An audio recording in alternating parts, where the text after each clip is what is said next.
Today's video is brought to you by Card Kingdom. And right now you can get this sweet Scoop Soldier sticker when you order over on cardkingdom.com. Just mention in your order notes that you want a Scoop Soldier sticker when you check out. Hey friends, and welcome back to Commander Clash Season 8. We were on a long break between seasons this time, but the wait has been worth it because for this season we have been working behind the scenes to do something special. Instead of having a seasonal guest that joins us for each episode, every single episode is going to have a brand new guest from the Commander community. We managed to get many of my favorite content creators to pop in for an episode, and I'm super excited to hear what you all think about this new season's format. With the introductions out of the way, please enjoy episode 1. Hey everyone, and welcome back to Commander Clash. This week we have a special restriction. We are doing something called Commander Classic. And Commander Classic imposes a certain restriction on deck building where you can only run cards that have been printed in a standard set. So any supplemental products that haven't been allowed in standard, such as Commander exclusive cards, like from the Commander precons, are not allowed. So Command Tower, not allowed. Anything else like Commanders that have only been released in the Commander precons, also not allowed. So this is going to be kind of like how the Commander restriction used to be before there was such thing as Commander precons, and it was still known as Elder Dragon Highlander, kind of. And so there's going to be some unique deck building restrictions here. And to show us how it's done really is our guest who chose this theme, the Professor. Thank you very much, Prof, for joining us. And what deck did you bring? Well, thank you very much for having me, but I just got to say, don't put pressure on me like that. Like, I'm not going to show you how it's done. I'm a professor. I'm the idea guy. I just was like, wouldn't it be nice? And now you, the experts, got to craft these elegant decks, and I just kind of grabbed a deck I already played with and took out the made for Commander cards and replaced them. It's very sloppy work on my part. I still feel like the video description is going to be like, the Professor teaches us a brand new format variant. Get schooled with the Professor. You know, that's actually going down. I'm writing that down, Rob. Like, this is gold. Well, I mean, you know, like fish, you guys are MTGGoldfish, and fish love to swim in schools. Yes. So this is a match made in heaven, honestly. Right. Well, my commander that I have brought is someone I think is one of the most underrated commanders of recent year. In my impression anyway, perhaps just anecdotal, is that she is really underplayed and undervalued as a commander, and it's Grand Warlord Radha.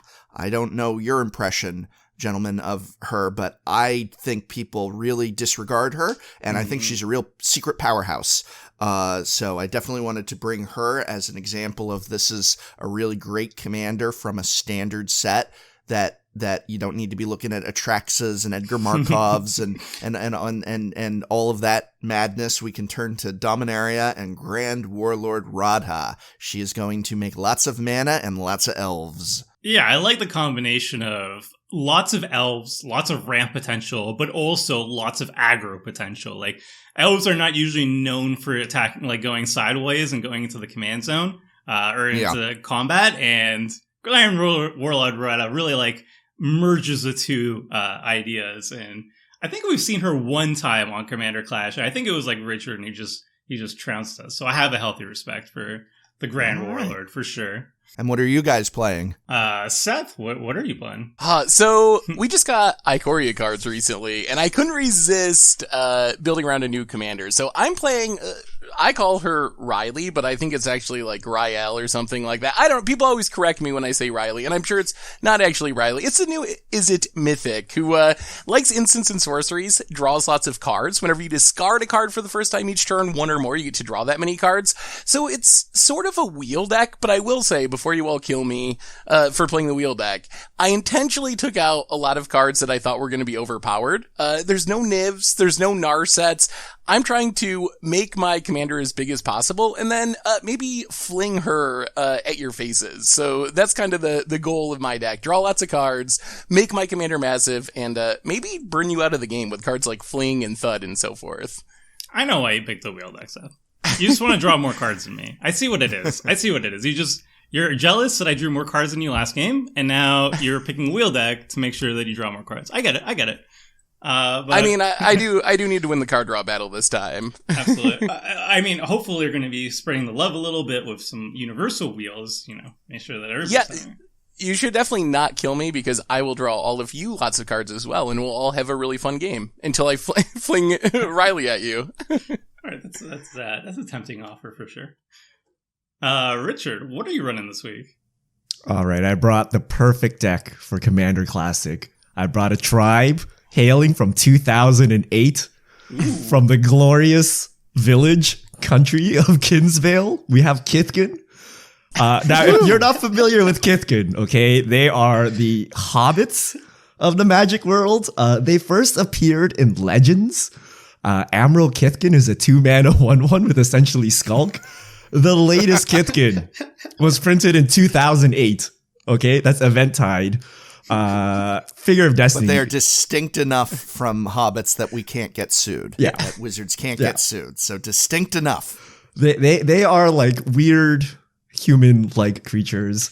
They pack a little punch. So we're going to bring Mono White Kithkin, and I'm going to show you how to play Magic in 2008. It had to make the deck building process easier, because Kithkin are so bad that they never bothered to put them in things like commander decks. They just I cannot believe they haven't printed them. So they were in Future Sight, which means they're coming back. Okay, there are Kithkin in Future Sight. Get ready, the foreshadowing has been laid down. We're coming back, but 2008 is where we're at right now. I'm so sorry to burst your bubble, but Future Sight actually came out before Lorwyn Block. So that was actually the future. That was the actually just Lorwyn. That's all you get. That's literally all you get, Richard. Don't worry. I am sure someone out there will bring Kithkin to their glorious rise with, broken, overpowered cards. But we're going to play cards that you might not even put in your limited deck nowadays. Yeah. And we're going to win with it. We're going to do it. So for the viewers at home, this is like Richard's 6th time playing Kithkin. I don't think he's ever won. So maybe like 8th time to charm. Depends how you define winning, okay? As a merfolk player, I can respect Richard's strategy there, and his passion and commitment to a tribe. As a merfolk player, I tip my hat to that. I mean, yeah, Richard's modern deck is Jund, so he's used to it, right? So let's see modern Kithkin. Come on. Yes, maybe that's the way the Jund actually makes it. You just have to splash some white for Kithkin. Maybe if I put Luris in my deck, I can make it work. Luris makes anything work, yeah. Luris is making Merfolk better in Modern, so, there you go. That was exactly how they intended it. They were like, what can push Merfolk into something Modern Tier 1? And that's how they came up with Companions as a concept, really. Now, is anybody here playing with a companion? No. I am not, because my deck actually has a extra special restriction. This is actually Budget Kethis the Hidden Hand, and it's a $50 deck. And so a lot of like the more interesting cards for my Ikoria are still outside the budget, at least until, the prices settle a little bit and more packs are open. I am running a couple new cards though. So this is slightly updated from my Budget Commander article from a couple weeks back. Eerie Ultimatum looks like just a really good card. Maybe I'm totally off on it, but being able to return any number of permanents with different names from the graveyard to the battlefield seems like a decent effect in Commander. I don't know. Could be good, could be bad. But the deck looks pretty solid, and I think this is Kethis' time. Time to shine. All right, and with the deck intros out of the way, let's hop into the game. Do you play much Magic Online, Prof? I don't play much anymore. I kind of got digitally disillusioned, and it just I felt really just done with digital Magic. And I've been playing a little bit more in my free time, but I kind of made a mental decision to be mostly paper-oriented, tabletop-oriented. It just had to do with feeling kind of like creatively fulfilled, and it's what I like are the physical cards and products and social interaction aspect, and so I just kind of turned my radar off to online stuff after Arena went full greed. It kind of just turned me off to the whole thing. Yeah, that makes sense. I'm sure that's the opposite of what Wizards was hoping for with Arena. Free to play, essentially. Yay. Hearthstone model. Yeah. The greed was too great with Arena for me. And I was an early adopter of Arena. I was very excited about Arena. And then it was when I saw what they were doing with it more and more, and with each decision and each new rollout and each new thing, it was just so blatant and so just depressing, because I thought, we're going to finally basically transition Magic Online just to an Arena kind of interface, and it's going to hurt for a couple years, but we're going to get it done. And then it was like, no, we're not looking for that. We're looking for just pure greed, and it just made me lose confidence in a lot of things. And I finally had to decide, you know what, if I'm going to continue being into Magic, I need to kind of stay away from what digital is doing these days, at least for now. And I've been doing like more and more like Magic Online is great in every sense but the interface.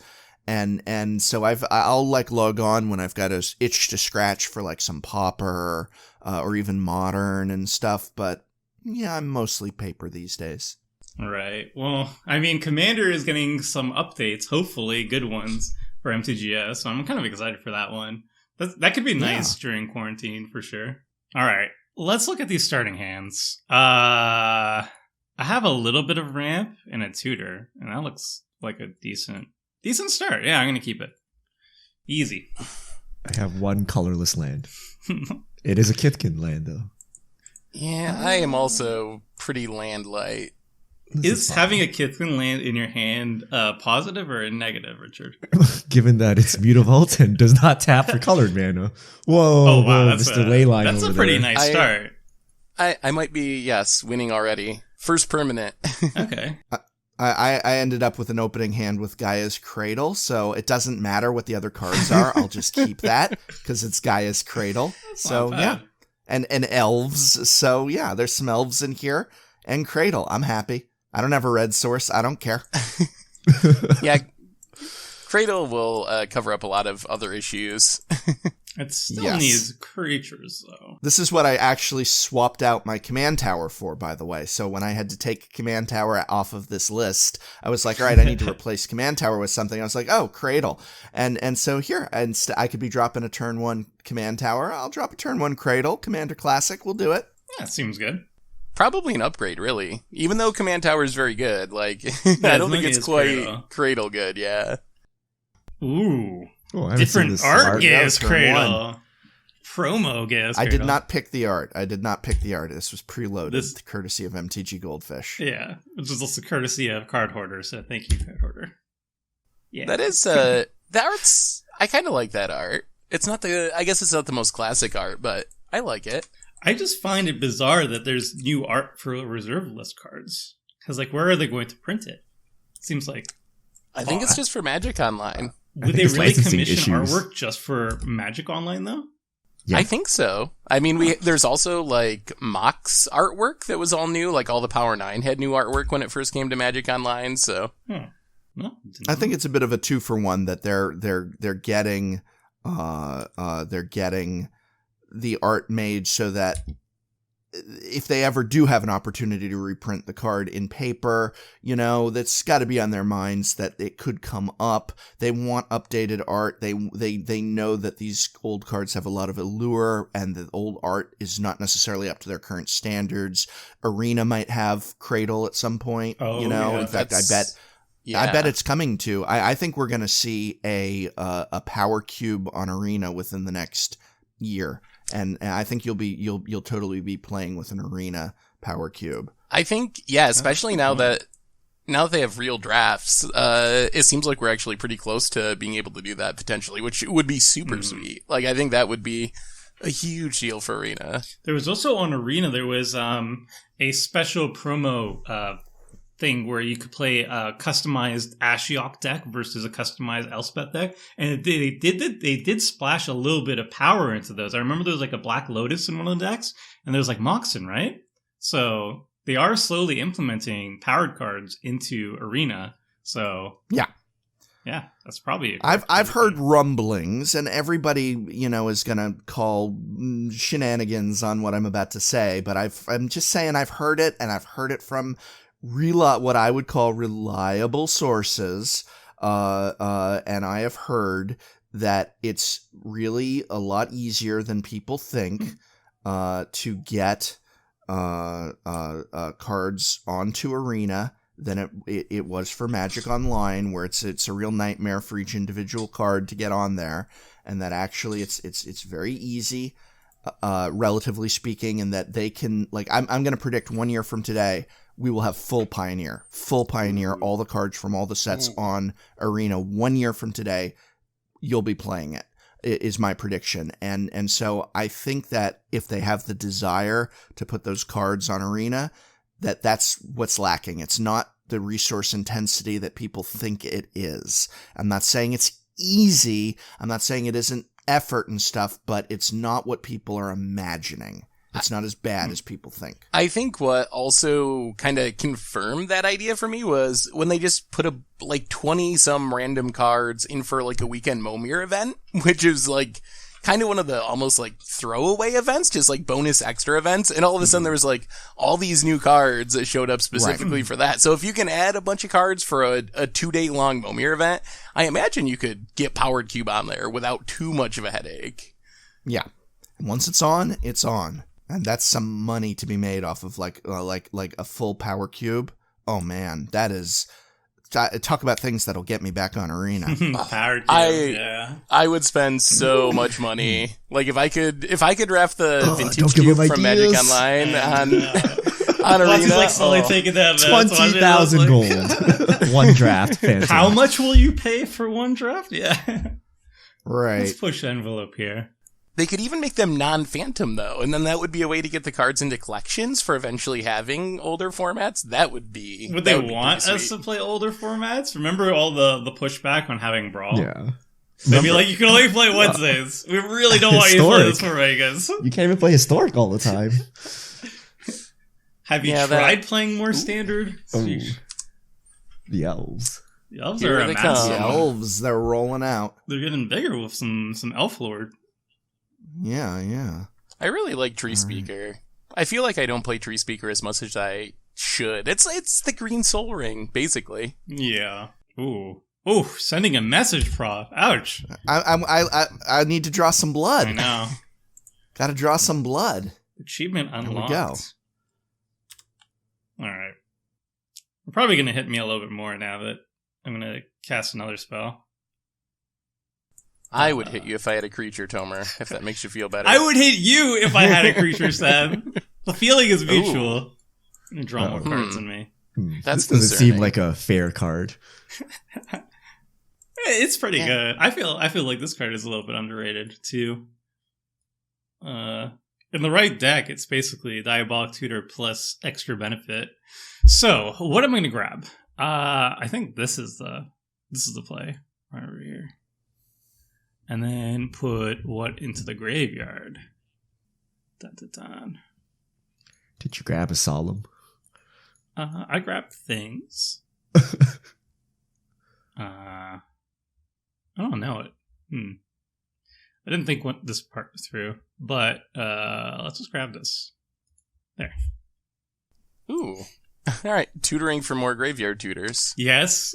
That's so when you're really indecisive, right? What do you tutor for? You tutor for other tutors. So you can just like procrastinate on the actual decision making. How have you not played a Kithkin yet? Aren't all Kithkin like 1 or 2 mana? They're not. They're really expensive. That would be reasonably costed, Seth. They're all like 4 mana 2/2s. really need to draw some more. Oh dear. Library of Flang is very confusing. Wait, what? Did you just... I don't know what happens now. I don't. Did you just brainstorm? Like, what happened? You have no maximum hand size. If an effect causes you to discard a card, you discard it, but you may instead put it on top of your library and say, okay, so you are going to discard 2 cards and you can just choose if they go into the graveyard or the top of your library. And then after that, you get to draw 3 cards. You get to surveil with the cards going. Yeah. Okay, so you click to discard them, and then it gives you another pop-up that lets you choose discard or discard to the top of the library. I had it. So there's what is the commander deck version of this? There's a commander deck one that is a mana rock for 2 mana that also gives you no maximum hand size. Thought Vessel. Yeah, this is my commander classic Thought Vessel, basically. Oh, is Thought Vessel a commander card? I didn't even know that. Yes. Do you have to make some adjustments there, Richard? To your deck? No. I am like 99.9% sure my deck is 100% legal. A judge can deck check me right now. I am pretty sure. I might have messed up. I'm not sure. I double checked, but you never know. I actually had a mono red deck that I sadly did not run this week just because we lost like 3 wheels in it. But this Kethis deck has no such issues. I couldn't even afford a Soul I lost all my white card draw. I'm like, that's what they've been printing in Commander products. White card draw. Endless Atlas MVP. Oh, Prof's got all the lands that tap for like... This is going to be a lot of mana. mana. Fancy lands here. Fierce Empath. That's the idea. It is also an elf. Oh boy. Are you hoofing us already, Prof? Is that where this is? No. Is that where this is heading? No. Just building towards it a little bit. Wait, do I have to reveal what I take? Yes, you do. Let's see. I think you do. Then yes. Oh, Wait a minute. that was a good bluff. But not. I believed you. But not this turn. Yeah, Not this okay. turn. We get one more turn. Okay, Uh-oh. that's good. Something like that. YK tomorrow needs another turn. We could use maybe a wrath for all these elves. I mean, I tutored one. Unfortunately, it's a little bit slow. What do you Massacre Girl? No, Massacre I got Girl wouldn't Cage work. tomorrow first to suffer. Massacre Girl wouldn't have actually done anything. You shouldn't have said you tutored one. What? You could have seen it though. Oh, it's revealed? Yeah, to reveal Oh, it. I didn't- Drugs, I didn't even know. orders. Wait, this is...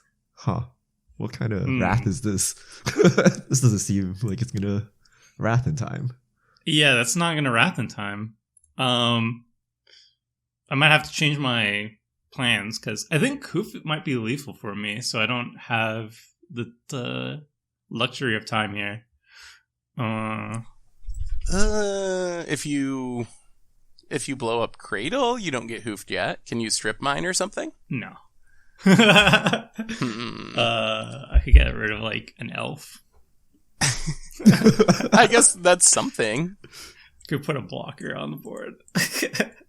Blockers are not usually very good against Crater Hoof. I'm not necessarily even crater hoofing next turn. true. I just needed to get it. I'm amassing. Yeah. You just got to be prepared for when it's time. Yeah. It's just I just want you to know that I have it to deter you from agitating me too much. Okay. Well- it's just don't mess with me. I've got my button on the nuke. I have a very healthy fear of you right now, Prof. So mission accomplished. I'm just gonna put this on the battlefield. And I'm not gonna do anything. Doesn't this just make Prof hoof you to death so you don't ref his board? I think you might have just done that. All right. Now that I'm thinking about it again, yeah, maybe mistakes were made here. That's a ref that's just sitting out like, hey, next turn, if you don't kill me, all your elves are going away. Oh yeah. All right. Here's my pitch to you, Prof. I'm gonna blow up your board if you don't hoof me. What? All right. That's a bad pitch. Bad pitch. All right. Take 2. Please don't hoof me. That wasn't much better, honestly. Or I'll hoof you, or I'll blow up your. Yeah, dang. All right. I'll save you, Toma. Or I could king make. Watch this card. Are the People don't play this card enough. Oh my! Wait, are you picking lands? What? No, I'm not king. Oh, thank I goodness. could, But Okay. Wait, let Okay. me sure I click the right button here. So in a roundabout way, creatures. Kijimaru accomplished its mission. This is too early to get hoofed. We don't want to get hoofed. I think it kills everyone, like anyone, a single person, if he plays an elf and Crater Hoof. It was definitely Yeah, me. it might have. I mean, you did have the Wrath on the battlefield. I so. did I made a poor choice there, yeah. Also, Ooh. speaking of poor decisions, I shouldn't have put a Gravebreaker Lamia in my deck. Or in my graveyard. Oh. Why do you not want that in your graveyard? Kethis, it's not legendary, so I can't get it back with Kethis. Oh. I'm sure YouTube comments are going to be totally understanding, though. That'll be fine. So how does elves rebuild after a board wipe? Is there like elf reanimation? By making more elves. Glimpse of the whatever. What is that Oh, card? yeah. The legacy card. Glimpse of nature. This thing. Too. Oh, That is that's okay, helpful. This will That's do a glimpse of nice nature. job. Yeah. Okay. We'll be dropping some more elves soon, don't worry. Hmm. But in the meantime, so Tomer, what is that command for not having to do things till my next draw? Okay, so on your phases above your hand, you can right-click any of the phase that you like it to yield until. You can right-click it, and then it has a bunch of options, but you can say, like, yield until here, my turn. So, for example, if you right-click your draw phase and you click yield until here, it's going to auto-yield into your next draw phase. All right, let's see if that works. The arrow will turn yellow. Okay. And I'm doing the bottom row, correct? Yeah. Yeah, bottom row is you. The top row is like your opponents. All right. I could blow up with Beast Whisperer, but I don't really want to. Do you want to play with the piranha? Do you want to play with the piranha? Because that's going to put a big bullseye. Look. I still have that crater Look, hoof in hand. exactly. And we're friends now, Prof. You know, we got to know each other a bit, and I wouldn't For do now. that to you. I wouldn't do that to you yet. Yeah, exactly. I'll just Tomer play just- a nice, friendly demon. I don't know if I've ever seen anyone play a commander game in a way that makes them more likely to get Crater Hoof to death than Tomer has played this game. I'm just enticing here. I'm just like slathering myself with honey at like an angry bear and be like, please don't attack me. All right. Gift Ooh. of Estates. Wow, Kithkin All-Star Nice. over here. Look at this. Card advantage in white. I found it. Still no Kithkin, though. It's also not, We're not setting restricted up. to basic planes either. So if this was a multicolor deck, you could have gotten some dual lands. We got to rally behind the banner first, okay? Wow. We're coming. All right, I no, think- Seth, Yeah, don't do counter it. it. No, counter I Oh, just want my okay. commander. I'm not countering it. it. Yeah. We can all draw cards. Wait, are you wheeling? No, I don't have a wheel yet, but I will draw cards. I mean, I guess I don't feel too bad about a wheel right now, but Did my moto just die? So I saw. Oh, it's just lagged. Okay. I selected Kithkin and it didn't let me go. Okay. Yeah, I think we just passed the turn for now. This Leyline anticipation is causing all kinds of troubles. Actually, let's. it's a little bit worrisome, isn't it? Oh, you're gonna come down on my ley line, are you, Richard? Well, take two. 2 commander damage. It's relevant with how do you say it, Seth? Riley. Okay. But I think it's actually Rielle, something like that. I think so. Twitch chat always tries to teach me it, and I don't listen to them. I mean, we have a professor here. I would Yes, Yeah, Prof. finally got a red source. Awesome. Ooh, All nice. I right. forgot you weren't playing a mono Yeah. deck. I mean, I guess a wheel would be nice for you too. So, Prof, is this based on one of your personal decks, your paper decks? Yes. I don't. It hasn't been updated in a long time. Mhm. I did a tech on this on my channel, and hang on, it's asking me to scry. I can't talk and think at the same time too easily here. Also, I can't figure out how to make this. Oh wait, is it under? Ah! Oh, it's hiding. All right, Look we at found that it. sneaky! Look at that sneaky interface. Haha, now we know it's a Lifecrafter's bestiary. We got him. Secret info. Right. I like rather like that. That's the Pokédex. So I'm going to keep that. And then let's go ahead and... Oh boy. 6 creature mana. It may or may not work out. It depends. Oh, Yeah, no. Good thing mana burn isn't a thing. I mean, maybe you draw a creature? Well, I know what I'm going to draw. Oh, that's right. You just And it's scryed not to a the top. creature. That's right. Yeah, that's fine. I gotta save my counters for Tomer. What? All right. We'll see how it is. I see how it is. You get to play some really cool cards with Rielle.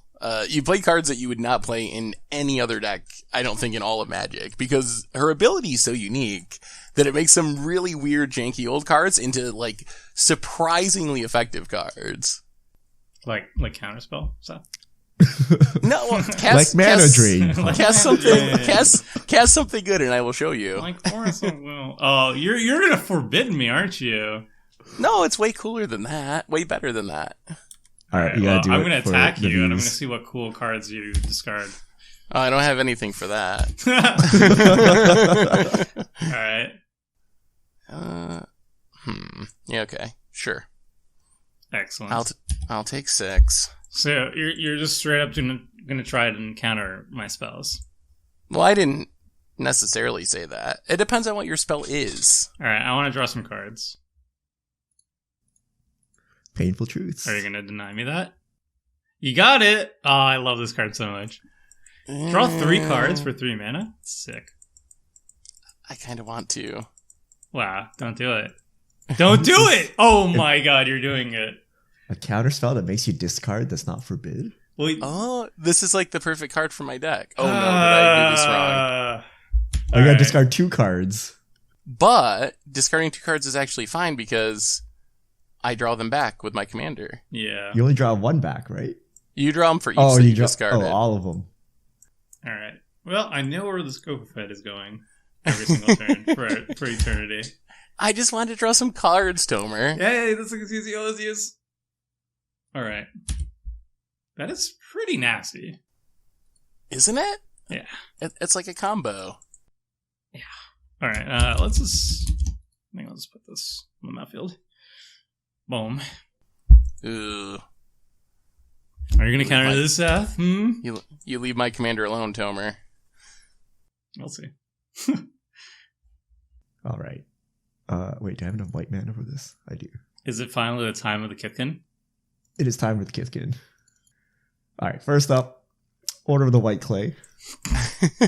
With the untapped mechanic there. Limited All-Star Order of the White Clay. What This is this actually like my best Kithkin. Awesome artwork. It's a rare. Awesome artwork. It's like a really weird Sun Titan almost. It's basically Sun Titan. Except don't kill it. Basically, essentially, something. just don't kill it. It's just a Kithkin version.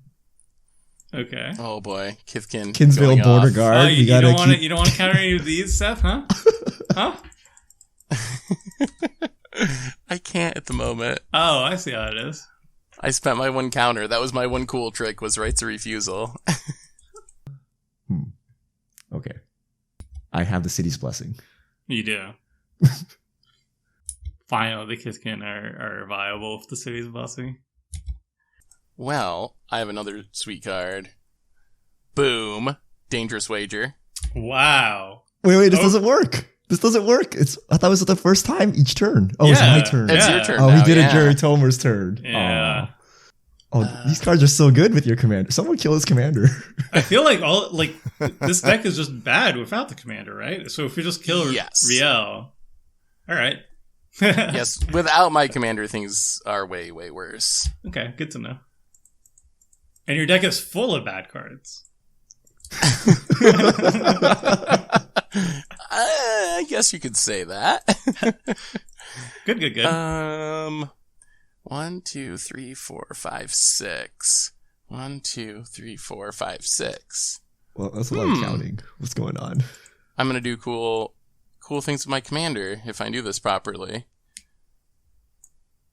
1, 2, 3. Oh, this is so sweet. 3, 4, 5, 6. Is it wheel 1, time? 2, 3. No, way better. It's a wheel for me. It's like a wheel wrath hybrid. Oh!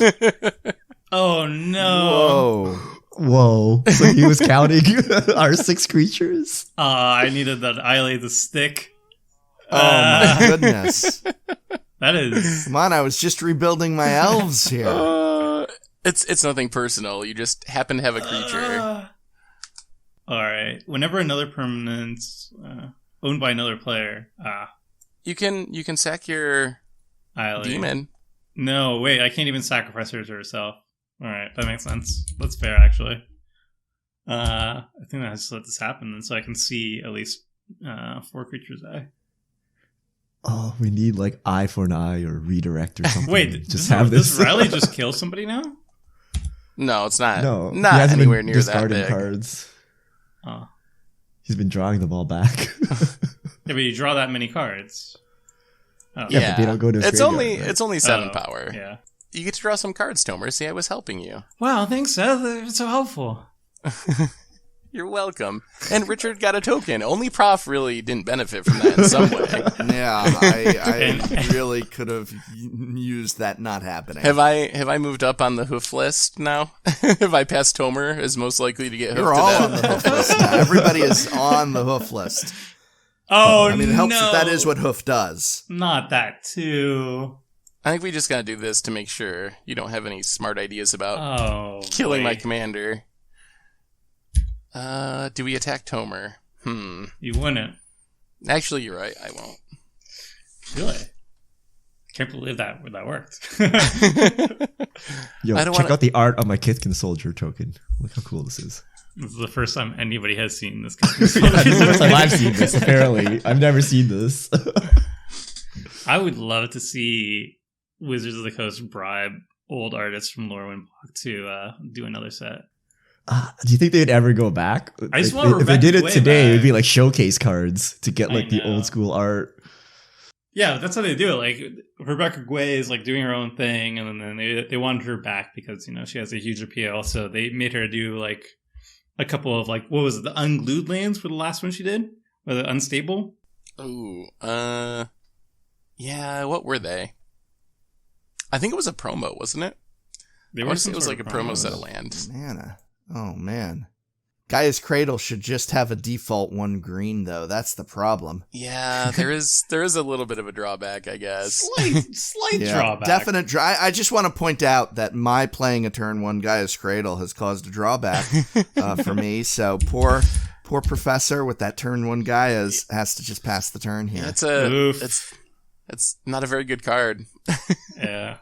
No one should ever Well, play it's it. just got Gaia's Cradle with the major drawbacks that it has. It can be good, but you're taking a risk. Overrated card, I think. Yeah. All right, I have an actual answer to the Lightning Greaves, but I don't have an answer to Greaves and Rielle. And if Seth has free counters in his hand, What? Take care of the swear. Greaves. One step at a time. All right. Don't kill my commander, Tomer. I'm just using Or it to draw else- cards. So are you trying to like convince me to kill your commander because you're using it to draw cards? Like, I didn't attack you with it. I could have smashed the you for reverse 7. politicking this game. yeah, that was definitely your mistake. All right, let's kill it. Oh, All right, kill. Goodbye, Greaves. Not my library of Lang. No. You get to keep the Library of Lang. Gosh, I wish I had 1 more mana. That would have been sweet. All right, go, Dawn Shredder Elk. Ooh. So have a blocker just in case. Actually, wait. I could have won 1, 2, 3. Huh, I probably could have played Kethis into Vraska. That probably would have been better. Richard, you're not going to kill my commander, right? Please, Richard, kill his commander. Bad things may or may not happen to your commander because Please You drew- have an answer. you drew a lot of cards. It is I don't pretty want- disgusing. And then the rest of his hand is garbage. We just have to keep killing Rielle. That's the plan. Woo! Nice. Boo. Only the elk and the mighty Kith can survive. Oh. Kithkin and Elk OP. Yeah. All right, so Where are the true Kithkin, All-Stars? we're in Future Sight. They knew what was up. Here is Devotion before its time. I mean, it was Chroma, yeah? So it's Chroma. a 4 mana 2/2 if I'm reading it right. Wait, this is I guess Chroma that's- without the keyword? was in Shadow. It's even better. It's even better, right? Because like I don't have mana symbols on Kithkin Soldier, so like it's actually just straight up better. It is. Worse than Devotion, though, because you only get, one pump for each white thing? Not every white mana symbol, but... Yeah. Wait, am I the bad guy now? Yes. You killed all my Kithkin. He's coming back to avenge his fallen brothers. This is actually the best showing of Kithkin ever. He like showed up to the camp. He's like, hey guys, I'm here, but they all got murdered. And they're like, wait a minute. Alright.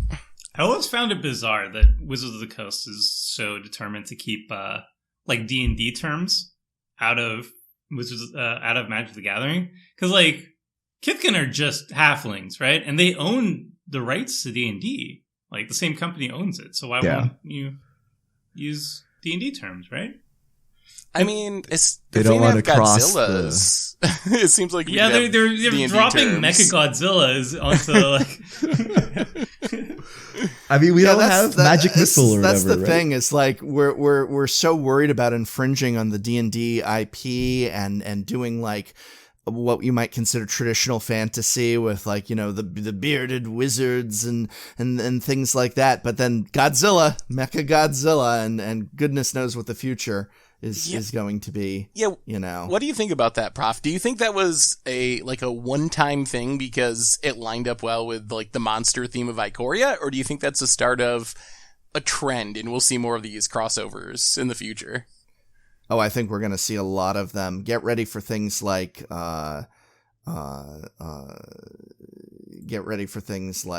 know, minions and Tigtone and NBA All Jam Stars and WrestleMania and whatever's marketable. Like at a certain point, yeah. I totally expect like Transformers to show up as alternate art stuff. Whatever, I expect something like Marvel or something at the next movies. Yeah, there's another Transformers movies, and of course there's going to be another Transformers movies. They're like, we're going to a plane called Cybertron. No, it's Return to Kaladesh. They've understood, like, Gearhulks are now going to be the main theme of the plane. And, ooh, look at that. There's a new Transformers movie. Do you want Optimus Prime as your commander? Do you think like the airplanes shooting guns and stuff at the Godzilla means we're going to actually get those type of weapons in Magic, or do you think that is just because of the promos? Because they've really shied away from anything like that. Yeah, I think Kaladesh. I think Kaladesh was as close as they would get. Yeah.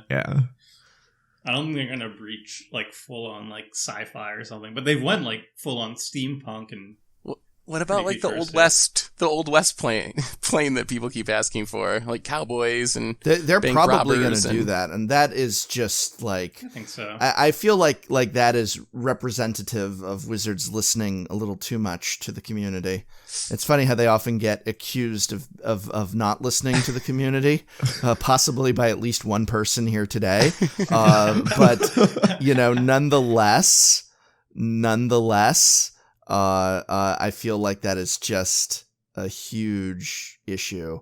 Is that they're going to probably really do something like the Wild West plane, and I really don't like that. I'm going to be grumpy and say I like to keep things within the Magic IP and the Magic world, and that one of its strengths is having that feeling that you really are in a real place. And that we're losing that, you know, when you do that. And so, yes. Yeah, I don't know if I would really enjoy that either. Like, I don't know. You can go too far with stuff like that, I think. And I feel like Wizards is already, Squirrel's Nest. Do we have combos, or are we just like making a squirrel now and then? There's combos. This deck has got some things. I definitely did not look at it. It would help if people would stop wiping my board so that I could kill you all.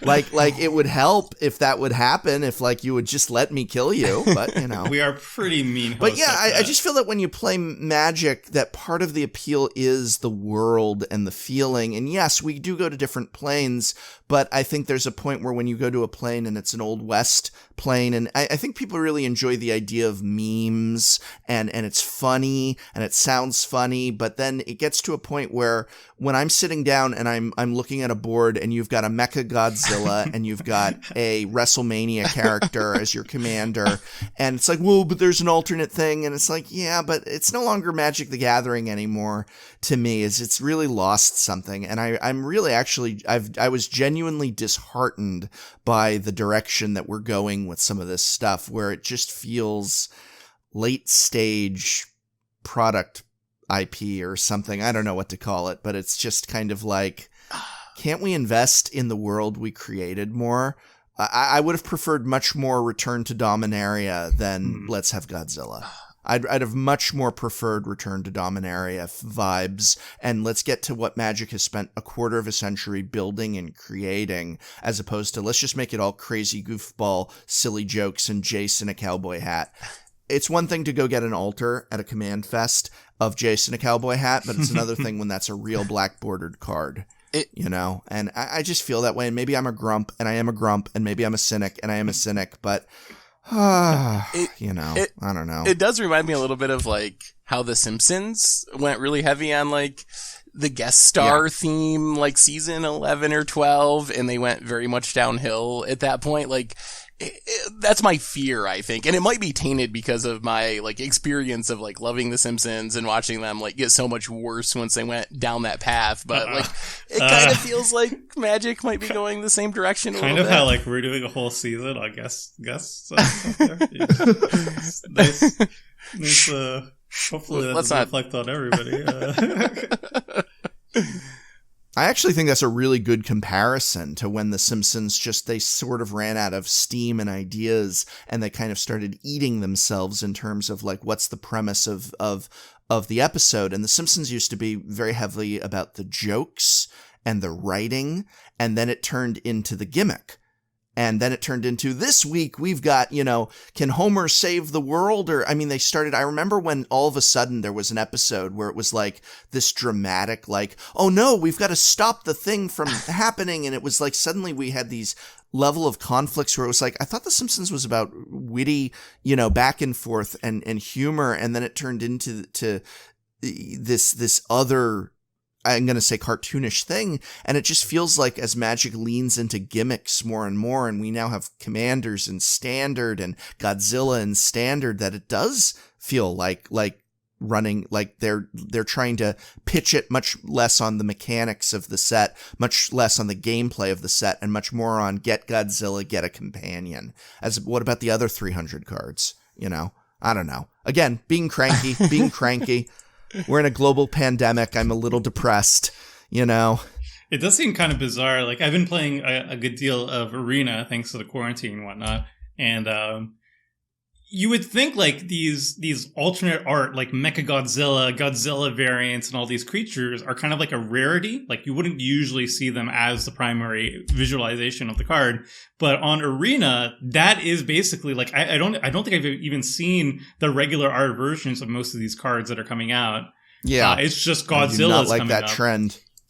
I don't like that trend one bit. That one seems like, I hope in paper that's less of a thing, but on Arena at least, it seems really weird to be like, every single draft I do, for example, is you're up against like Godzilla characters, and like, I thought this was Ikoria, right? I thought this is supposed to be like a certain realm, and that kind of pulls you out of it. Especially like the legendary creature alt arts that aren't actually legendary creatures. That severely messes me up. Like, how do you have more than one of the same Godzilla on the battlefield? Same way you have 3 Jaces on if they have different names. But they have different names. One has his hood up, and one is shirtless and buff. One has a new coat. Yeah. One has a cowboy hat. One's rugged One Jace. has a cowboy hat. One's baby Jace. How do I? Yeah, I agree. I agree 100% with you. We need to have a cranky old man on. Like I feel like we can sit around and complain together. Back in my day about this. That people would probably like it. People love like complaining negative videos on YouTube. Apparently, if there's one thing I've learned about YouTube, it's when you're positive, no one watches. But then if you complain about something, everyone watches. Yeah. Well, I mean, I can literally. I'm sure you can too. I can see the results. Well, you look at when I do back-to-back the best of, worst of like stuff, like best of the year, worst of the year. And the worst of the year has more than double the views. Like literally you're talking 100,000 views for best of the year and 250 or so for worst of. And it's like, that's overwhelming, where that's what people are interested in. And that's kind of depressing too. Yeah, it is a little more sad. viral in a way. It's more shareable. Yeah. Speaking of negativity, I really want to kill that Rielle or Riley. Come or whatever. on, please no. You have a Raska sitting there. I do have a Rascal. What are you going to do about that, Seth? Do you have a discard your hands counter and a stifle? Oh, you're not really going to do that, are you, Tomer? I'll think about it. We could be friends. All right. Plus, you're probably just going to get hoofed to death anyway, so. That's true. The squirrels are coming for you. Yeah, but the hoof is, Okay. actually the threat that I know. See. Rielle is Let's see here. We're going to do this. We're going to say 1, 2, 3, 4. Let me see if I can do this without messing up. To add 6? No. Nixos. Sorry, mathing. I'm mathing. 2, 3. I think I just need to do this regular. Yeah. All right. Ooh. Yes. Uh-oh. That can't be good. That is. Well, it's not bad this turn, right? Hopefully. Let's see what I can do. Let's see what I can do. I can't do it this turn. I hope not. I don't think I can do it this turn. Okay. 1, 2. See, Radha creates mana too, which is the thing. Yeah, Right. so that's 2 mana. But I don't. And then Yeah. But you Gaia's need Cradle's 2, and then Nixos. I need 7. That's Nykthos. I can do Nykthos to red for that. I can turn 2 into 3. For 5. I'm too short. Wait, with this? No, you need more creatures to go infinite, right? Like, Yeah. Yeah, I need more yeah, creatures. this is. No, this is nothing. This is everybody calm down. Nobody remove anything. Everyone calm the hell Seth down. is just And, sandbagging all his counter magic for me, apparently. I think I have 2 counter spells in the deck, and one of them I already spent on your Painful Truce, just to send a message about who gets to draw more cards. Yeah. It was more about card draw dominance than strategic thinking. Not much mana. Fantastic. Yep. But this Hellcard Charger will eventually, potentially, Theoretically, be an issue. eventually the sun will go nova, but you don't have to worry about that today. Just relax. Relax, guys. Things are gonna happen. Death comes for us all. I mean, the game does need to end, right? Like, that is the purpose of the game, is for somebody's life total to go to 0. My purpose for the game is to draw cards. I know. Mine too. Do you ever miss being a professor, Prof, or the actual job of being a professor? I liked being a professor. I didn't like dealing with the administration aspects. I really liked going into class, especially when I got my pick of classes and got to do my favorite ones. That was, you didn't always get that, but that was nice when that happened. And I do miss that. Getting to go in and be able to talk about literature with cool, interesting people, or sometimes not so cool, interesting people, but still talk about things that I liked, and I enjoyed that. But the administration aspects of it, where it was a lot of times you were just marching your students through the golden arches to their awaiting McJobs, and that was less enjoyable. And there was a lot of emphasis on what we called SLOs, student learning outcomes, which was just turning into a lot of paperwork and busy work and stuff that was just taking away from the purpose of the classroom being to learn and acquire skills and to improve upon existing skills, and a lot more into bureaucratic nonsense of census taking and wasting an enormous amount of time. And I'm still glad to be gone from it. I mean, I didn't have sick days. I didn't have days off. I didn't have any control. I had to reapply for my job every, semester. And that stuff was an enormous stress. So I do miss occasionally rolling in with a cup of coffee to offer a literary analysis of a really cool work of text. But I just offered an hour-long discussion about how banning Splinter Twin killed Modern, in my opinion, on my channel today. And I'm sitting there with my cup of coffee and a guest and talking about, interesting things as well. So, I'm pretty happy. So you still get to do some of the parts of the job you like the most. You still kind of can do in a magic-y sort of way for the most part. Yeah, or I try to do that. I mean, it's Tolarian Community College, so I try and often think of, I've considered getting like a big chalkboard or whiteboard before. Like, I've been like, maybe I'll put a big whiteboard on this wall and can be up there, like, instead of cutting to a visual, I can, draw with some pens up on the board to explain something. But yeah, talking about what interests me is what the channel's about in many ways, and that's what being a professor was like, at least in English. And then you had to read some essays, which was the worst part of the job, because there's nothing more boring than 30 poorly written essays and having to grade them. But that was like the penance that you had to pay. Yeah, at least you get to ditch that aspect of the job now. I'll never. So you still have some of the lecturing, but now you have to grade hundreds of poorly produced Wizards products. That's true. It's the same thing, and occasionally a well-produced So one. F's. Mystery boosties, well made. Tomer, are you gonna kill my commander? That's why I'm stopped on your upkeep here. We need to talk. All right. No. Okay. So we gotta think about it now. I have a pitch for you. So I'm gonna deal with the Hellkite Charger. No. Yes. No. I'm not done yet. And then I may or may not destroy Rielle. Well, okay. So the reason I'm asking is I can kill your Vraska now. So if your Vraska is going to kill my Rielle, I'm going to kill your Vraska. I'm going to just kill your Rielle, and then you're going to be sad. And then we have the Charger, and we probably die. Charger's not a threat. I think it's kind of a little bit a threat here. Just with the Radha combo. It's getting so expensive, Tomer. Look, it's getting so expensive. It's a little bit of giving and taking here. Like I'm not. I'm giving you a Vraska and you're taking my Rielle. I'm losing my Vraska and I'm dealing with another. I'm wasting cards. It's opposite of drawing cards. Look, it's for the greater has 62 good. cards left in his deck. I know it's for the greater good. You've drawn enough cards, Seth. It's fine. It's fine, Seth. I don't want to do this, but I want my Rielle. Well, I'm going to kill your Rielle. That's going to happen. Now, can I make an offer on not killing my Hellkite Charger? I mean, what about wheeling and dealing? Okay, all right. I'll hear you out, bro. All right, so here's my deal. Don't kill my Hellkite Charger. I'll kill you last.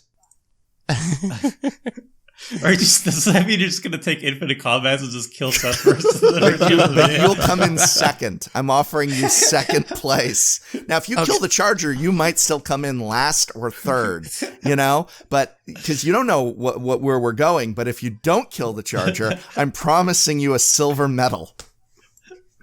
How about you don't kill anything? Leave the Charger. Better pitch than the Kejimaro pitch. Leave the Charger, leave the Rielle, and me and Prof will fight it out, and then you can try to sneak in at the end with your Kethis. All right, so I have a counter offer for you.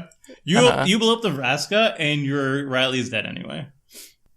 How's that a counter offer? Yeah, it's not a counter offer; it's a threat. All right, well, I'm gonna kill Vraska. All right, and also a Kithkin. No, why the Kithkin? We're just sitting here chilling in Kinsbaile. Because it draws me cards. All right. Kill the soldier. This lowly soldier who's never seen combat. Yeah, it's the soldier. That's the only one I can kill. Wait, why do you have to kill... Wait, what? I'm so confused. We're conflagrating. You should have just dealt damage to Tomer's face to send a message. You know what? I'm just recasting Vraska from my graveyard. Yeah, but that's a lot of mana. Right. That's how your commander Not works. really. It's only 4 mana. But it might make it difficult for me to... Wait, so this is 5 and then 4. Oh, I have enough to do both. Okay, great. I still get to do what I wanted to do. You really don't have to kill my commander, Tomer. You don't. I don't have to, but I want to. Okay. I just want to see Seth get punished for playing all these bad cards. I know. I really so want to see him insanely just good discard with his this hand and commander. just play like Dirtly. Yes, I'll draw 5 cards and deal 5 damage. That's going to No give me problem. life. All right. All right. So step 1, we're going to play Vraska. What? Oh, I have to activate the ability first. I totally wrote an entire article on Kethis, by the way. Wait, do you have enough legendary? How many legendary cards do you have? I have things to give up. All right. Now Vraska is going to enter the battlefield. Welcome back, Vraska. Sorry about the whole death thing. What does Oath of Kaya do? Whenever... Oh, okay. Yeah, let's destroy Rielle. Goodbye. Commander damage has to be combat damage, right? Someone's got a juicy fling. All right. And now let's deal with the Hellkite Tyrant. Ooh, Kogla, the Titan Ape. New Ikoria card. Hello there. King Kong. It fights. Yeah, I think I get the Charger instead of the Grand Warlord. Boom. Oh. Look. I'm just making sure everybody's playing fair Magic. Nobody goes too crazy, all right? Hellkite Charger's Now, a Seth- fair card. This is an extremely fair card. We need to deal with this ape now. Why? Because I'm going to blow up your library of Lang, and then you'll have to discard even more cards. And Yeah, you're going And my into late the line of Warlord here. anticipation. What you're doing is just bananas. This monkey business. stop monkeying around, Seth. Oh man, me again? Ugh. I'm getting low on life now too. I have a sweet answer, but it doesn't work with the monkey out. Aw, that's a shame. What? You'll figure something out, I'm sure. How do we deal with the monkey? Wait, why is the monkey an issue? Because it bounces your commander whatever No, it's an it elf. feels like, right? Wait, what? No, it only bounces humans. your commander's an elf. Okay. Still, you can attack and kill my stuff. Destroy target artifact or enchantment. I think it needs to die. Your Vanquisher's Banner is probably the best artifact on the board, I'm honestly. blowing up your stuff, Seth. All right? Tomer. Everybody else could chill for a bit. This card is actually, It's seems really really good. good. I mean, I guess I could just make bigger Kipkin than it. Yeah, I mean, you can just outsize the Kogla. Drop a Door of Destinies or something. I'm gonna drop something that will take Tomer's ire. 1, 2. You don't have to do that. I just helped you, Richard. I just took out 2 of your greatest threats. Oh, not again. Not again. We had, Prof, last game we played, I played a Grixis Super Villains deck. Uh-huh. Fantastic deck. Really, really cool. And Krim, previous guest on I know Clash. Krim. Did you know Krim was in my classes when I was a teacher? I was Go going to on, though. mention that. I saw a picture of that Yeah. on Twitter. But go on, yes. So- And I've played against Krim, and I know his shenanigans. His shenanigans was to drop down an Immortal Sun, and me being the smart person as I did, my only artifact hate outside of Planeswalkers was a single lowly Goblin Welder. So, sure enough, I was locked out for the entirety of the match. It was fantastic. And I learned no lessons were learned that day either. But more importantly, yeah, he was your student. Can you tell us about that? It was weird because he remembered he remembered me. I didn't remember him at first, but I do remember him now because he wasn't my official student. His friend was enrolled in my class, and he would come in with his friends to just hang out. And he can't, but which is fine.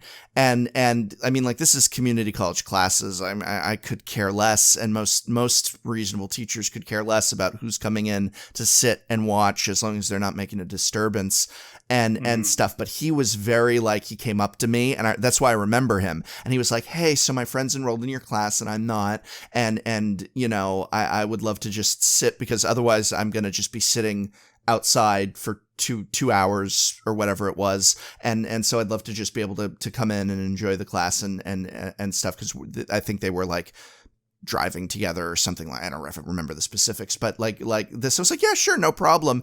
And he was like, hey, you remember me from last week? I just want to make sure it's still okay. I was like, yeah, it's fine, come on in and stuff. But he doesn't remember anything I did. So I said to him, which class was it that you audited? And he goes, I don't remember. And I go, well, what, did I bring in Parable of the Sower? Did I bring in Food Inc.? And he said, I don't remember. I'm like, well, what do you remember? He's all, I just remember it was your class.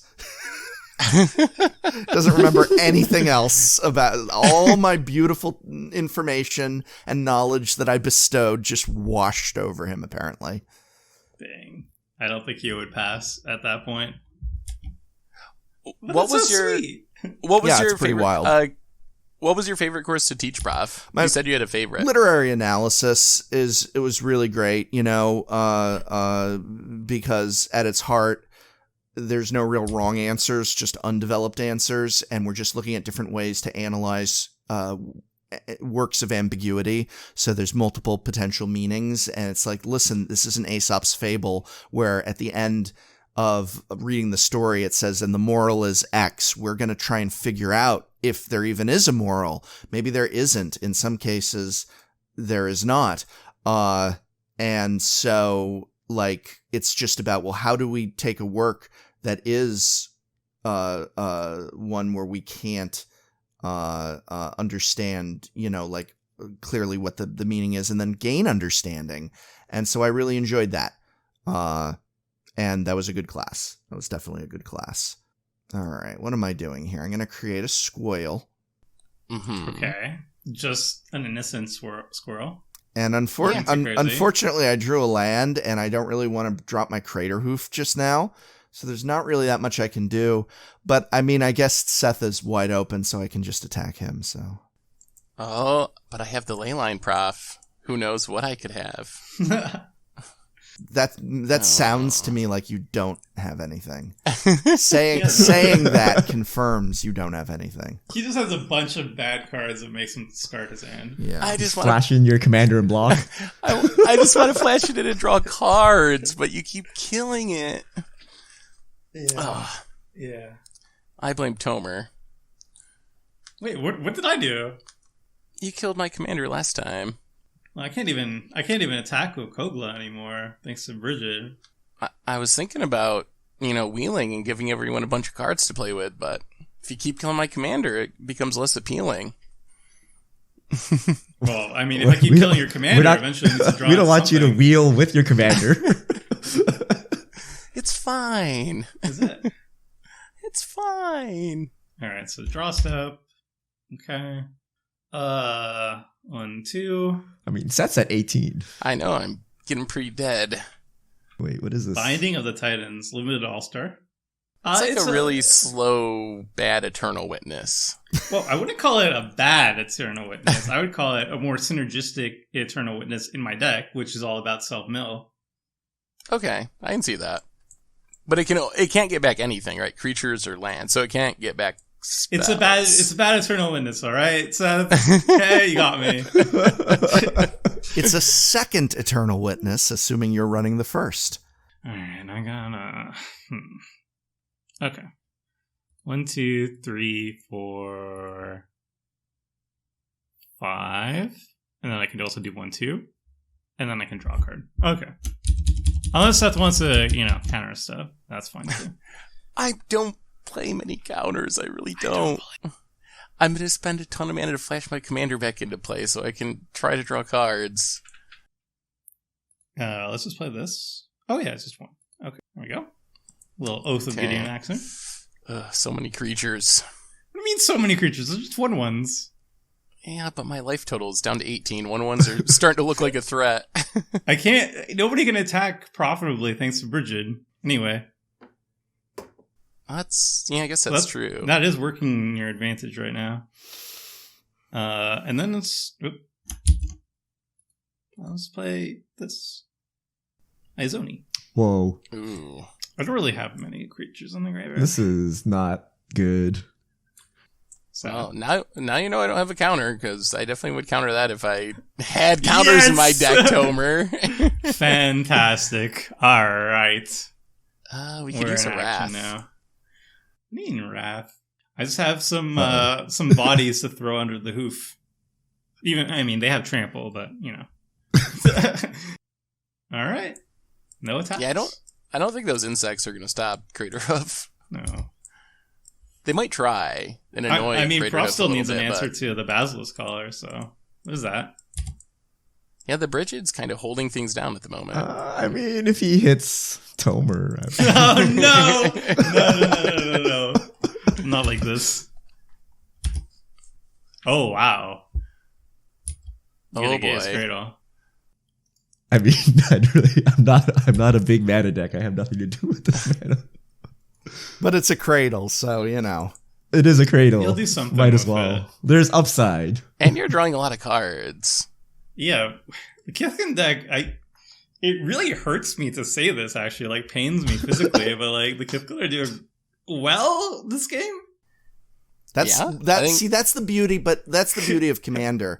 At its heart, the fact that that's working and happening and can happen, but won't always happen, is the beauty of this format, I feel. And it's why I push so much more towards people doing their clever Kithkin homebrews than Atraxa Super Friends builds that WotC seems to be pushing us towards.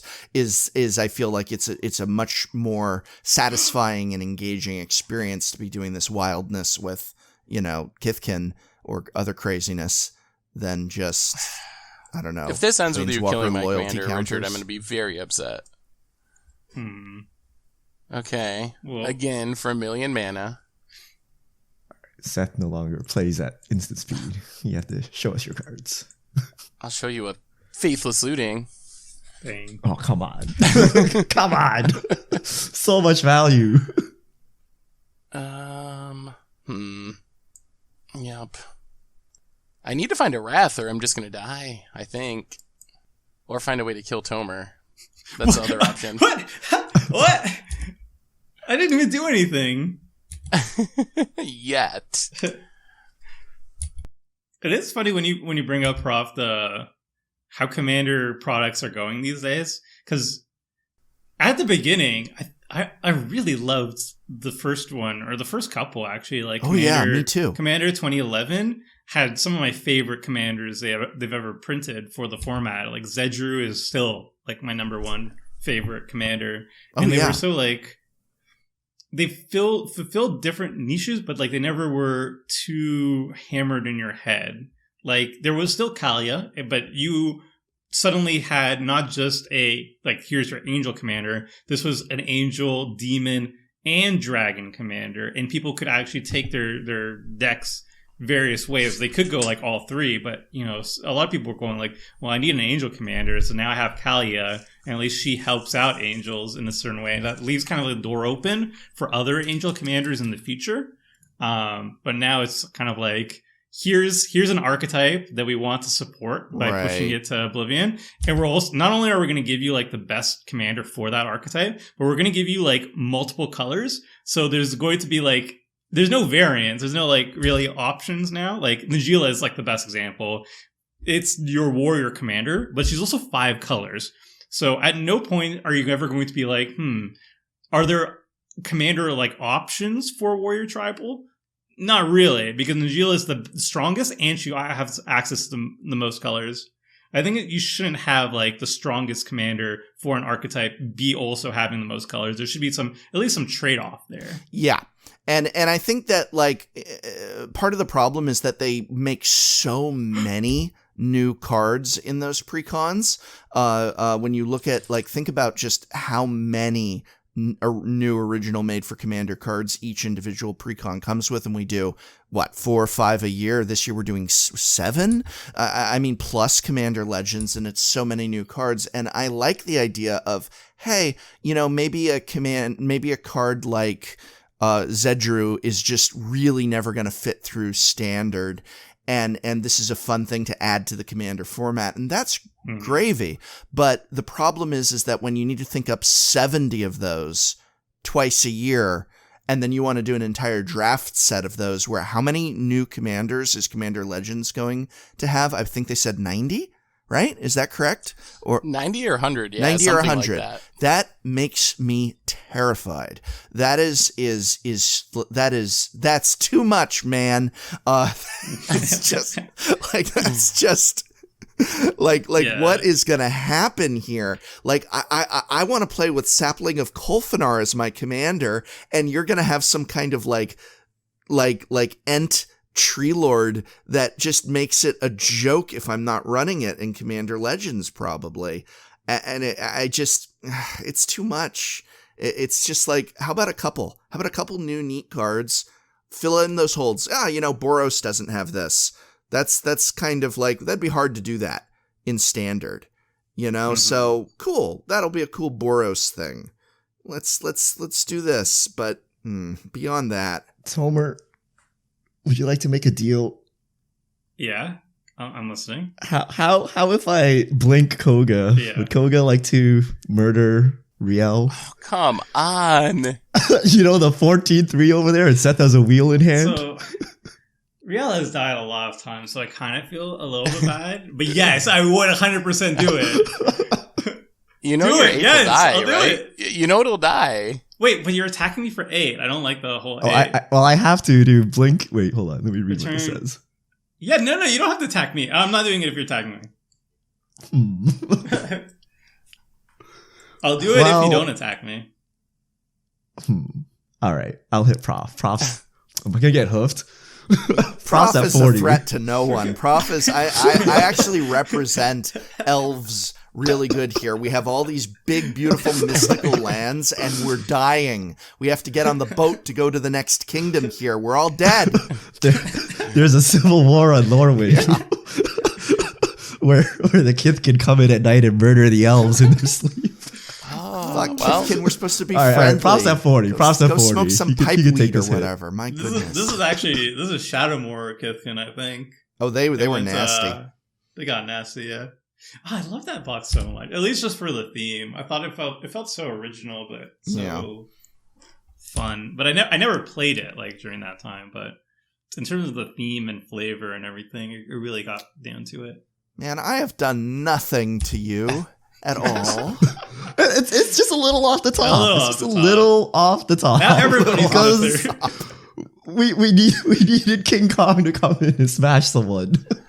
I would have wheeled and refilled everyone's hands, but you could still. But you would have got 14 cards. I've already drawn so many cards. Does 14 more really make a difference? Yes, this is the whole thing about paying for Ristic Study Set, which I'm just mad now. I'm killing your Riley just because of that. Well, at least the ape will also be gone. So, yay! Riley is big enough to fight with a monkey and actually take it down. How did you get so many cards in your graveyard? I thought you've been drawing them all. He's just been discarding, right? No, most of them. No, he has Library of Lang. I've put a couple back on top, but for the most part, I have actually been discarding them. Well, all right, it's time for my secret staying alive tech for this deck. Wheel? No. You definitely should. I'm totally for it. Wow. Okay. Oh boy. That is some anti-hoof tech. This is my lowly Kithkin, 1-8. We could get there. Just need to stop Seth from drawing cards. Eventually, drop a Door of Destinies or another Coat of Arms. They'll be able to get around it. What? Okay. It would be better if I had my commander, but I guess I'm just discarding 3 cards. I'm very curious how this works with Library of Lang. It should allow you to choose. Ah, that's big whiffs. There were no legendary permanents in that hand. Okay, on a positive note then, Prof, what is your favorite new commander card from Ikoria? Like, what are you most excited for? I'm going to be honest with you. I'd love you to ask that question again, but change Ikoria for literally any other noun. Commander 2020. Yeah, there you go. Well, no, Commander 2020. Yeah, I'm going to be honest. Ikoria did not resonate with me. I was not that. I did not enjoy what they were doing with Ikoria. I don't like. I'm on the side of not liking mutate. I'm on the side of not liking companions. I'm on the side of not liking Godzilla, and it just left a kind of disappointed to apathetic taste in my mouth with the set. And I have, it's probably, I would definitely say that if you were to ask me what is your least favorite set since a battle for Zendikar, I would definitely say I'm not digging Ikoria. Yeah. That's fair. I haven't really played it in like standard sets, but I've been really digging so far, at least. I miss Eldraine so bad already. Eldraine was fantastic. I miss Eldraine so bad. You know what I really liked about Eldraine 2 is I actually really liked the whole collector's edition versions of stuff. I thought that felt like a really great way of kind of driving down the price of the regular versions of cards when you have like the shiny special version, which honestly were gorgeous. Like I thought the alternate art on those were some of the best. And the showcase frames, you mean? Yeah, the showcase those frames. Were just fantastic with the art. Ugh. Yeah. I do like the Ikoria. Yeah, I do like the Ikoria equivalent though. The what are they? The manga style or comic book style? That's really cool. Fetch lands? Yeah. Oh, my goodness. I need to get there you those. go. I can say something nice. There you go. I think that was their only win out of the set because Godzilla's pretty mixed reaction. Nobody understands mutate. It's like literally more complicated than banding, and companions are just wrecking every format. Right? So it's actually I've never seen them miss on so many things at once. And if standard is not balanced, which it doesn't look like it, but we'll see. Like, oh boy, like the amount of people with pitchforks is going to be unreal for this coming standard season. And that's before we get to Corset Teferi, everyone's favorite planeswalker. Right. I can't believe. What do you? Speaking of Battle for Zendikar, what's your expectation for our return to Zendikar? Do you think this will be disappointment? So it's not going to be they're not Zendikar reprinting done right? the fetch lands. That to me says a lot about what that says a lot to me. They're not reprinting the fetch lands. That says wait. No. The Masterpiece fetch lands count as reprints, right, Prof? Yeah, but they're not going to do that. Yeah, they're not doing that. That is pretty disappointing. Rare. Oh, buy a box promo. They're not doing that. Why give it to you when they could sell it to you? Yeah. Why give it to you when they could sell it to you? Well, they guarantee that whatever they make is going to sell regardless of the quality of the set itself. Yeah. That's always a nice incentive. If they lack confidence in the Zendikar set, they can just drop it as a buy a box. Alright, okay. Other type of question then. What is your favorite set? If you had to pick one set. Original Innistrad. All the rest. Original from let's say from within the modern era. Like, because nostalgia plays a part in that and everything. Yeah. So let's say from the modern era. Absolutely. Original Innistrad. Absolutely. And I also have to say... When did you start playing Magic again? I started playing in Revised. Did you play the entire time? No, or did I took a hiatus stop playing around Alliances, maybe, I think, is when I took my hiatus. Okay. Basically, so I have the exact same story arc where I played Revised, stopped right after Alliances, and then I came back during Innistrad, and hence Innistrad is like my favorite set. Yeah, Innistrad is brilliance. I wonder if that's related. Absolute brilliance. Original Innistrad is just I mean, I have an original Innistrad cube because that set is, and I don't even like limited or draft that much, and I love that set so much. Yeah, I think a lot of people would agree with you on that too. That Innistrad was also when I rejoined the game too. I took 2 breaks. Yeah. One was like I was like very young and I played Mercadian Mass a bunch, and that didn't really last very long. And then came back for Alara, and then quit again. Came back for Innistrad, and Innistrad was like a home. Like I loved limited. I never really got into standard too much, but I remember like I had a Heartless summoning deck that I was very excited about, and then just the lore of it too, the way they presented the lore, and it wasn't like based on planeswalkers or anything. Soren was like, on a quest to find what happened to Avacyn and everything, but he wasn't even the main character. The main character was like the arcs with Thalia and what was happening with Gisa and Geralf and all of that sort of stuff, and how they presented all of that information was really enticing. Like I got so excited that like I wrote like a D&D adventure about it, and then like wrote it down and just handed it out because I just loved the lore so much. Yeah, I couldn't agree more, and I miss that old style of lore storytelling and stuff. The Gatewatch really did a number on it for just dumbing things down, in my opinion. Apologies to anyone who loves it, but like I really liked how each set, it was its own like, oh, and now what's happening with Soren, and it's like, or Elspeth, and it was its own little new story and distinct, and it wasn't boiled down to just a flavor of we've got to stop evil because evil, and I don't know, all that stuff for sure. Yeah, like local protagonists. And the nice thing about local protagonists is the fact that the expectation is you won't see them again after that story arc. Right. Or, I mean, like, until you revisit that plane. So they can go, like, pretty wild with stuff. Like, they're just going to, like, throw stuff, and if it sticks, great, then they can have a recurring character for next time. But if not, you just don't talk about it. And, yeah, I feel like the Planeswalkers, if you get introduced a new Planeswalker, the expectation is that they're going to show up multiple times. Like, even the unpopular ones, like, showed up on World of Spark and whatnot. So, what's your opinion on War of the Spark? Do you think War of the Spark was actually like really bad? Like the choice to do all the Planeswalkers was really bad for the overall health of the game? That it was a gimmick that they mishandled, or that it was right? Would you love to see another set with 36 Planeswalkers in your lifetime? I thought it was a neat gimmick. Sorry, go ahead.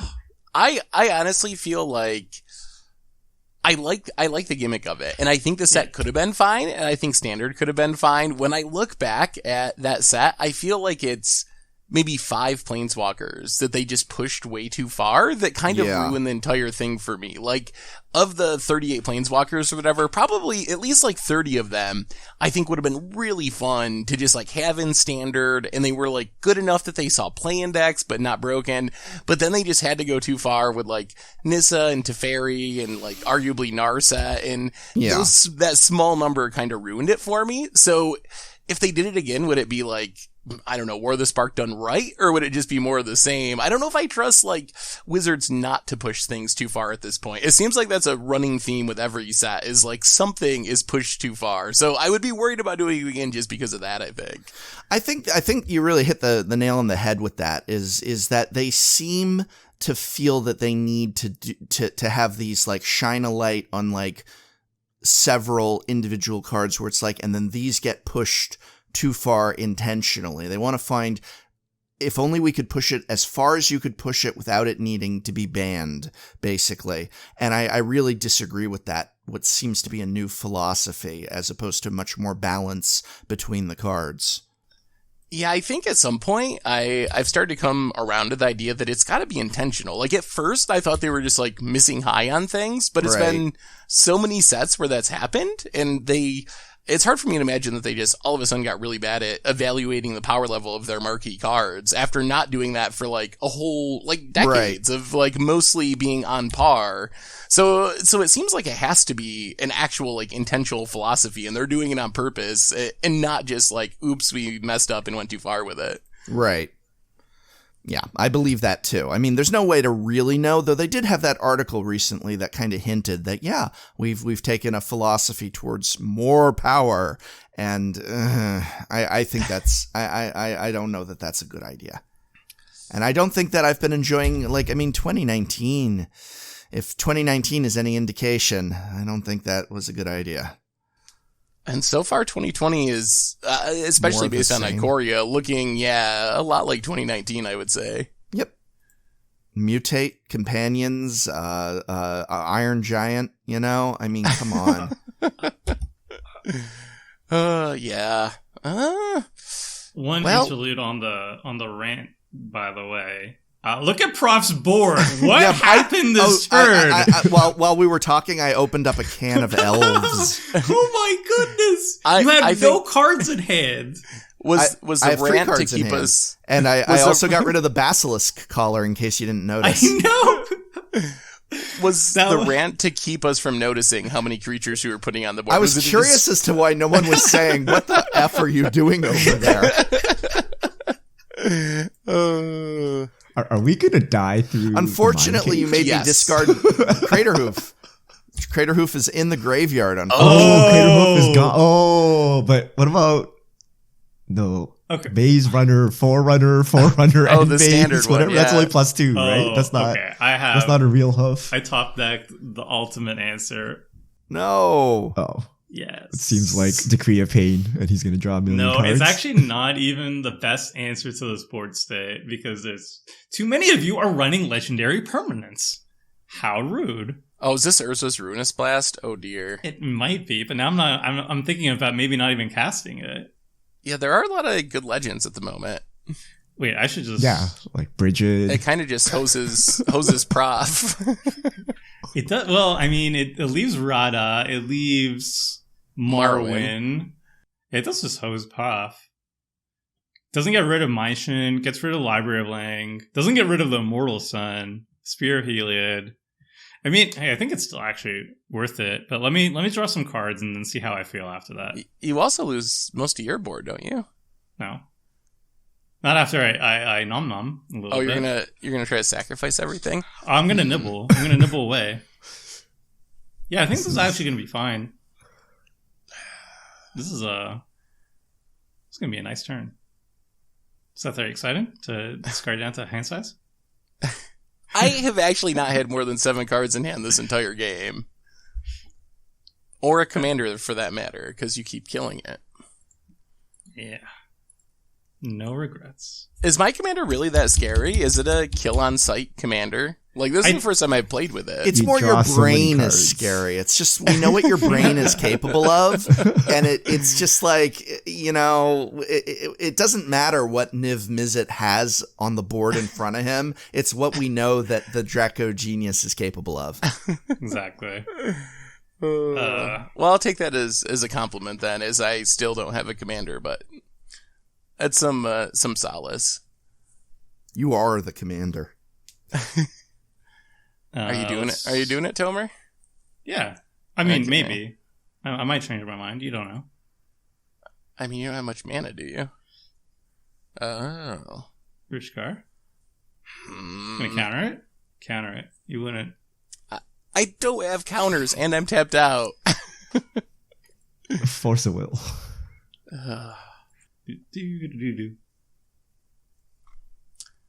Someone should just kill Tomer. He's still at 40.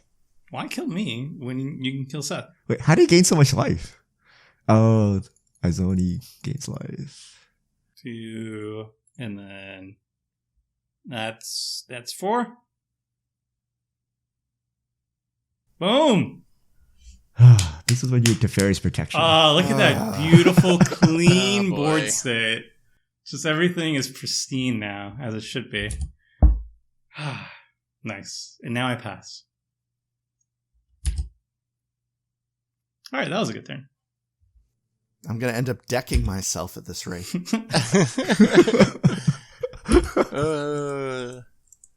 Yeah. Well, unfortunately, there were a bit too many legendary permanents on the battlefield, but I got rid of the good ones. No, my Vanquisher's banner. Yeah, no more card draw for you. Dare you. Can we get rid of Tomer's Graveyard? I feel like I can kill a Zoni, but it's just gonna keep coming back because of Kethis. I do not have any graveyard hate. Excellent. I think that's overrated anyway. Unless there's a Kithkin with it that I'm not aware of. I'm pretty sure they don't have it. Now we just play sad -1 for Kithkin. We're scraping the barrel. They're not as good when you don't get to draw a card when you cast them. Yeah, they're not. What are odds you think that the next Commander product is going to be a Kithkin tribal? Low. Low? Very low. You don't think they The only hope is a return to Lorwyn. Yeah, but what are the odds of a return to Lorwyn? I think high. No, Low. Like they're running out of places to return. We're gonna go to Kamigawa before Lorwyn. Mark my words. Oof, I would love Kamigawa. They're gonna do it. It's too much. The level of complaining about it is at a peak level that they have to. It'll be a one of set, not like multiple on the same plane. So it'll just be one set, like they did with Dominaria, and then we'll never return to it again.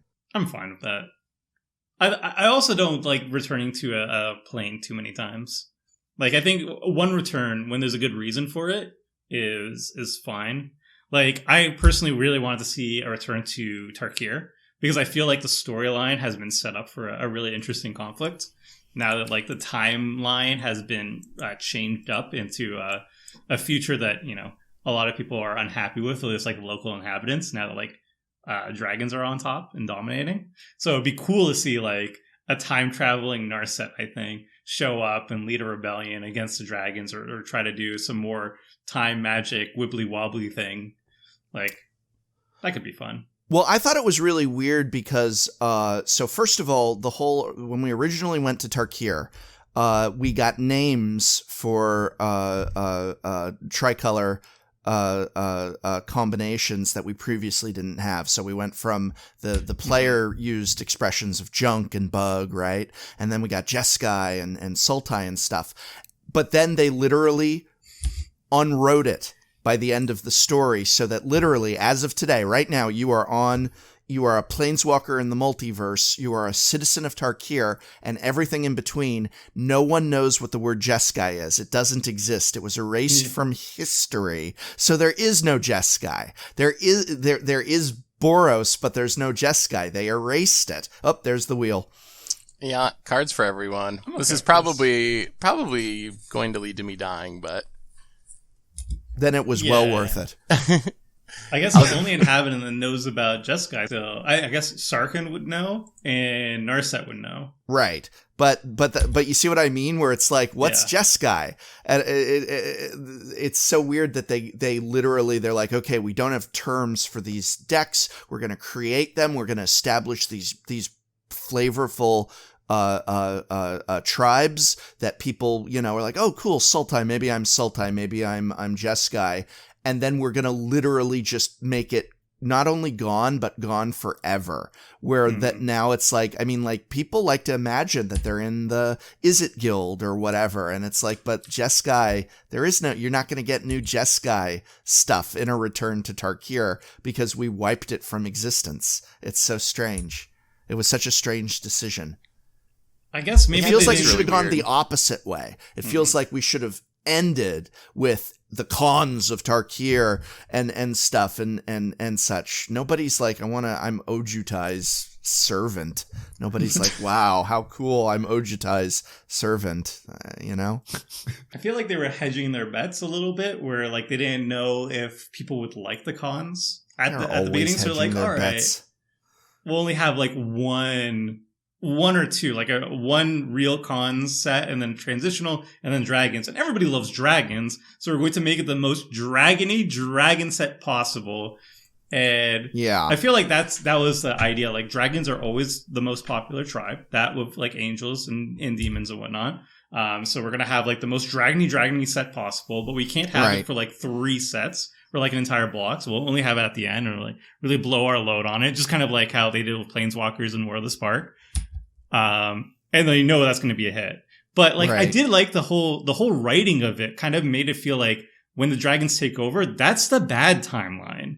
And like I feel Yeah. like the writers behind it were like, yeah, you like dragons, but we're gonna have fun with it. We're gonna poke fun of the idea of like everybody loving dragons. So Sarkhan is like this crazed dragon fanatic. I don't know what his deal is with dragons, but he has like an unhealthy obsession with it, and he like remakes Tarkir, and he's like, yay, everything's great now. But in reality, like the writers are showing that it's not great now. It's actually I think awful you're- now. I think you're attributing way too much there to them. I really like the short stories during that era, though. I Yeah. thought a lot of the writers did a great job. There's magic stories. Before, There once was. before Once, the let me tell you a Spark story Knights. of stories. Let me tell you. There's also some like online comics that you can still dredge up, and some of them are I wouldn't say they're good, but they're definitely entertaining. Ooh. Whoa. Spicy The spicy. elf deck. We keep blowing up the elves, and you know what? They They're keep just coming the back. Fighters. They keep coming back. Well, I need to draw some cards here, you know? I need to draw some cards to replenish. I can Yeah. regrow. Ooh, snap. That's some good stuff. All right, baby. Yeah. Yeah, all right. Let's just do that. Ooh. You, I like. We're at the point of the game where I don't actually know what I'm going to be doing anymore. Oh, I know. You're going to be killing my commander when I recast it next turn. I mean, that's obvious. That's a no-brainer. But I it's feel like we're getting to the point where someone's just gonna die out of the blue. Like, people have lots of cards. People are doing things like, Oh boy. that is many elves. but like I can deal with the elves, but it's like But Tomer can just I cast can just cast Urza's I Ruinous can just Blast do it like every again. turn. But that doesn't really like progress the game. I'm thinking like, how am I going to start killing Seth? I mean, anybody kill anybody, but I starting see. with Seth I see. always yields. Why starting with me, Tomer? Well, first So of all, you you don't don't- have any blockers, Seth, so that really that helps a lot. That But helps I do have- a lot. I do have the mind cage to protect me. Hopefully. Yeah. As long as you Yeah. can't kill that, then Yeah, Then- I then guess I'm that okay. does work. I mean, I do have a way to kill the mind cage. ooh. I need to attack with Kogla. Oh, I can recast. Oh no, I can't because of Mortal Sun. Oh, wow. Yeah, I don't have to kill you anyway. Oh dear. Maybe Warwind's just gonna get in there. Well, it's only 5 power at the moment, so we're not dead yet. I just want to fling someone. If I can just fling one person to death, then I can die happy. Maybe you should have ran the scarier card stuff. You should have missed it or something. I think Rielle or Riley or whatever is probably one of the scariest commanders from the new set. Apparently, it does die a lot. I have You learned do that. draw a ton of cards if she's allowed to stick on the board, is a thing. And if you translate that into like a nurse at wheel, then people are sad. I think I'm Leave me wiping the alone, board Tomer. and then I'm just playing Kogla. I think that's the play. Oh, so my amulet's gonna go away too? No. That's not legendary. I mean, I could just do that, shouldn't I? Oh yeah, Yeah. different board wipe. I was gonna do a different board wipe, but I'm just gonna do that. Also, these Kithkin are out of control, so I'm just gonna nip that in the bud. You know. So 4. Let's go blasting. Wait, activate Kethis. There we go. Learning. Johnny out and Rishkar out. We really need to wipe his graveyard. Yeah, I don't know if I have any real graveyard hate, honestly. Ta-da! I mean, we can just keep killing his commander. Yeah, you could treat Kethis like we treat my commander. I don't think Kethis has died once. Fa la la la. Well, whatever we To be do, fair, if we could just stop Tomer's wiping the board. the one Oh my murdering. goodness. Yeah, I would be fine with the board wipe stopping too.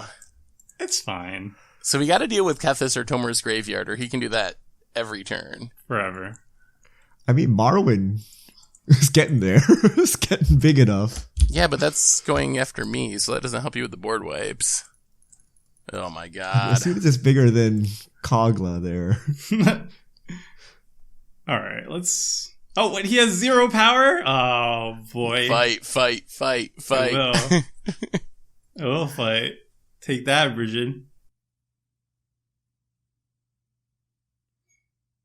Show you. This is not great. 1, 2, 3. Yeah. All right. And then I have an answer to the Maishin finally. Oh. I don't like the sounds of that. Gotta attack. All right, Richard, you've drawn like an absurd amount of cards for a Kithkin deck. Surely. I mean, they're all Kithkin. Surely. Most of my good cards are in my bin. Kithkin have good cards?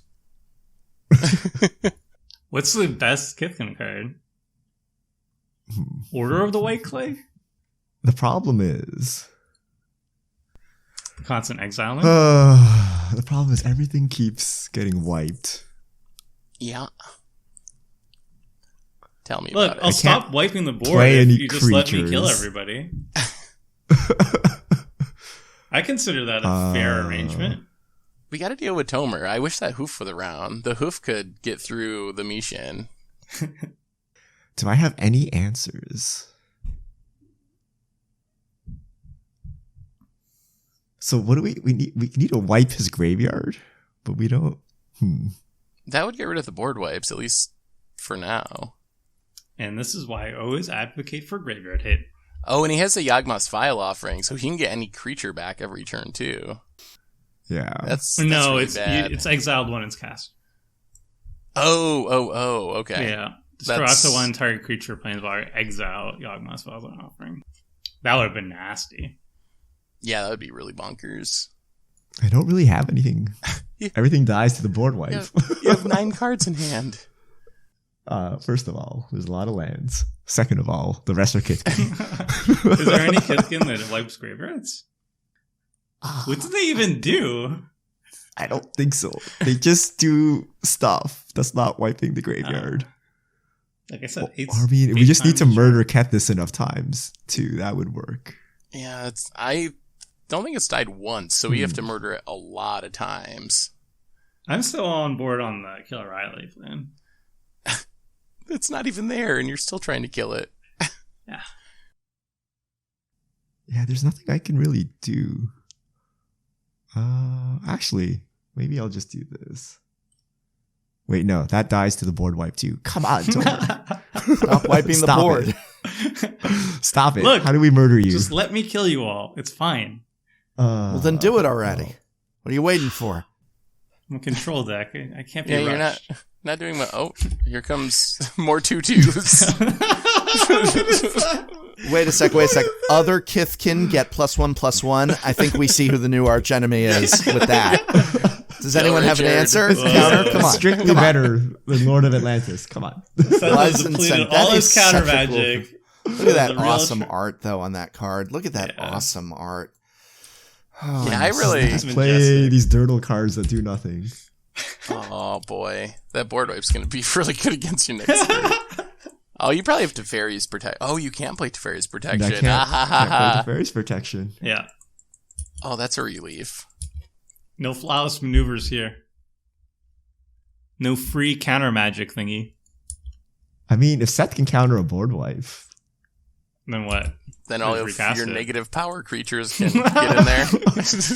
and then discard your hand, we can kill Tomer in one shot. You must have some bad card that just discards your hand. If it counters my Ruinous Blast, I just recast it. Oh, wait. You need an exiling counter. That's what we need. Yeah. If my commander dies again, I am going to be so sad. How sad will you be? Oh, it's It's a legend, so it doesn't die to your silly Can you stuff. describe in more detail how upset you'll be? He can just Yagmoth's Vile offering it, no? Tomer. I don't want to wrath the board. Do I have to? Okay. Why are you wrapping the board? Wait, I guess it slows down his Kethis? It does get rid of the Kethis for the time being. Did you see all the Kithkin that just came out to play? Are you really going to do that to them? And do you think I'm the bad guy here, Seth? They're expendable. Actually, wait. Unless you can pump them. Wait a second. I have to count. Oh, boy. 18. 19. Can you discard your hand and fling Rielle at Tomer? Can I kill Tomer? No, No, I don't think I can quite. Maybe. okay, phew. Can I kill Tomer? Let me double check. Oh, I don't think I can yet. Excellent. How do we get out of this? Is there anything we can actually do? I guess I can only cast, or is this Ruinous Blast like one more time? If that makes you feel better. Yeah, he doesn't have that many legendaries. I'm running out of legendaries. left. I have 1, 2. But the minute you wipe the board, he can cast it again. I have 3. Yeah, I could cast it 2 more times, I guess. Just 2 more times. Alright, I guess we do this again. Might as well wipe the board, right? So, can you tell me again how upset you'll be Slow down the Kethis. if I Rielle guess dies? that's true. Alright, so we'll do this. We will retrieve Blasphemous Act. Oh boy. Prof just wants to swing with elves, and you're gonna do this to him? all I've wanted to do is swing with elves. And all I've been thinking is about how if I had just played my first couple of turns slightly differently, maybe I could have hoofed out the board and stopped all of this. Yeah, that's actually looking pretty good about now. I wasn't even going to destroy his creatures. Because my Urza's Ruinous Blast doesn't even destroy them. They're legendaries. So who's the real bad guy here? Oh, do you have some janky thing that's going to save all your Kithkin, Richard? No, I'm drawing a Oh, card. okay. Although I can't pay this last green mana for some reason. Alright. I mean, saving my Kithkin, like they're literally -2/4s. Like they just literally don't do anything. I was the one who had the answer to the Maishin, and then everybody will die. Like, literally the turn Maishin's off the battlefield, everyone dies. Maybe not by me, but, you know, there's creatures. To someone. Someone. Anyone. Oh, come on. I blame this all on Seth. I've cast a Someone's single cast wrath. Urza's Ruinous Blast. Oh my goodness. Oh my. Oh my. Does it have haste? No, it does not. Okay. I'm just gonna cast Urza's Ruinous Blast. I mean, he can't. Can he? If he casts Kethis. How much mana is this? He hasn't. I have enough mana, come on. This is gonna be the first time I cast His it. graveyard is running low. Yeah. Yeah, it is. Someone needs to die. Well, who played the Maishin? That was to keep Someone me needs to from die. dying. I mean, I keeps say everyone- kill me now just to put me out of my misery before I have to build up another board of 50 elves to get them wiped away. I could deal with the Maishin with Razka, but the stupid Immoral Sun is stopping her. There is so many layers here of hindrances. I want one of those. What did I even do? I will say elves and Kithkin have done an impressive job of rebuilding every turn after getting hit by infinite Tomeras. Tribal's good like that. Yeah. Yeah, apparently. This is going to end with someone milling out, isn't it? Is that where this game is heading? We're getting to the point where the cards in library are actually lower than life totals. I'm running out of win cons. There's only so many finishers. Okay. I can only bring so many elves out right now. Like I already just we're down to the dregs.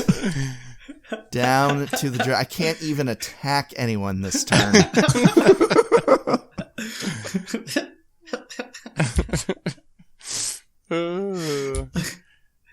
They're remarkably resilient, though.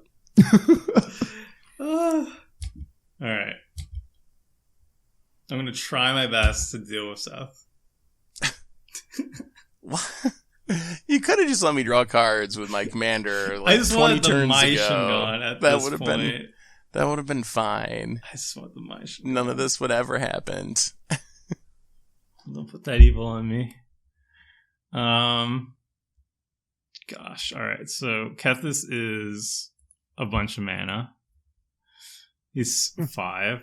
So Ooh, 5. a bunch. My commander is 13 or something. 4, and then... I've never seen Seth so desperate to cast his commander. My deck is very built around having my commander on the battlefield. All those cards that do really sweet things are really bad if you don't have Rielle on the battlefield. 2, 3, 4. Do it like that. Welcome back, Kethis. Hooray. You don't sound so enthused, Seth. Oh, it's my fault. I should play Graveyard Hate. Yep.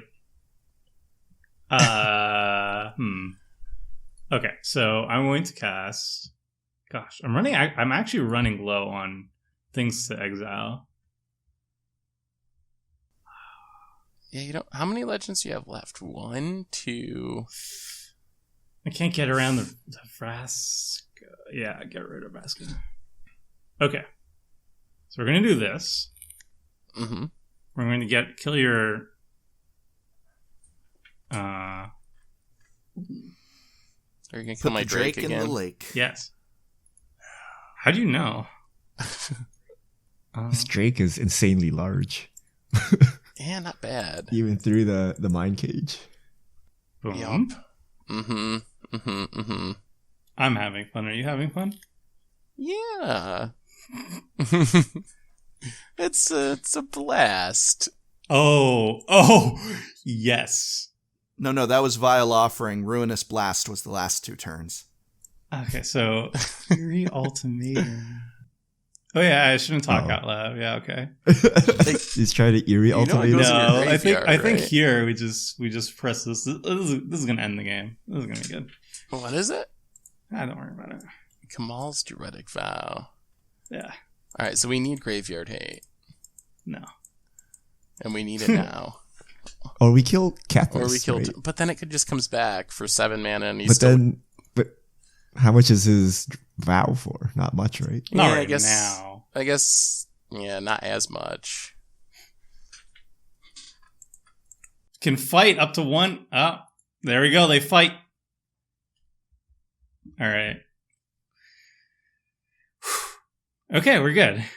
I think that's all the things I'm going to be doing this turn. No. Is that it, Tomer? Yes. I have a way to deal with all the problematic artifacts and enchantments. And I'm going to have a very fun turn next turn. Not if I have anything to say about it. Go for it. What? Discard. I'm okay with dying. I just don't want to die to Tomer. Well, prepare to be disappointed. I think you've killed my commander the most times. That's the main reason.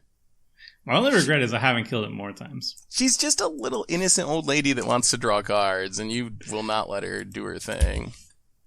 Remember when you just made me you countered my painful truce at the beginning of the game? Is that what this is I'm all still about? sour. Yes. Is that what this is all about?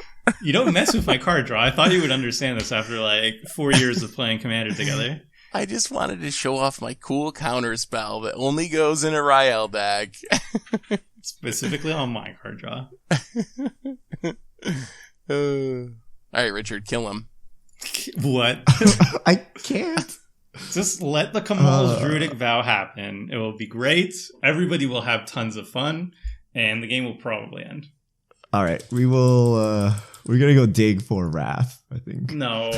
Because we gotta stop Tomer's board. No. Or Graveyard Hate would be decent. I don't know Nobody if I plays have that. Graveyard Hate. Don't be crazy, Seth. I will plug my favorite Graveyard Hate of late. Soul Guide Lantern. It's a 1 mana colorless artifact. Goes into any deck. Asymmetrical doesn't go into your doesn't exile your own graveyard, only your opponent's. Really good. Oh, that's so funny. I think I actually have the answer. I didn't even know this card did that. What? What are the chances? Oh, okay. I feel a little bit better about things. What if we use your point of view for the viewer recording this episode? It'll just be my commander dying over and over and over again. Kithkin All-Star Lion Tax? They're coming back. They're coming back. Hey! Do you just have every Kithkin in Magic in your deck? I don't know what to do, guys. Tomer's ruined my deck. Tomer's ruined all of our decks. Hey, I'm not the one who blasphemes Hagfish. And you have a Massacre Girl now? You just have all the legendary Raz. There's only 2, I think. Yeah, there's Massacre Girl and Kijimaro. Oh, I guess, yeah, Urza's Ruinous Blast is a legendary, yeah. That's a good one. Yeah, this is like a sweet. Pretty happy with it. $50. Check out the article. I really want to play. How much is my commander? It's something ridiculous. Yes. 7, 8, 9. How upset would you be if it immediately died? I'm sure it will. Not that I would have a way to instantly kill it or anything. All right, so I think what we do, mostly to stick it to Tomer, we're gonna play my Mana Rock here. No.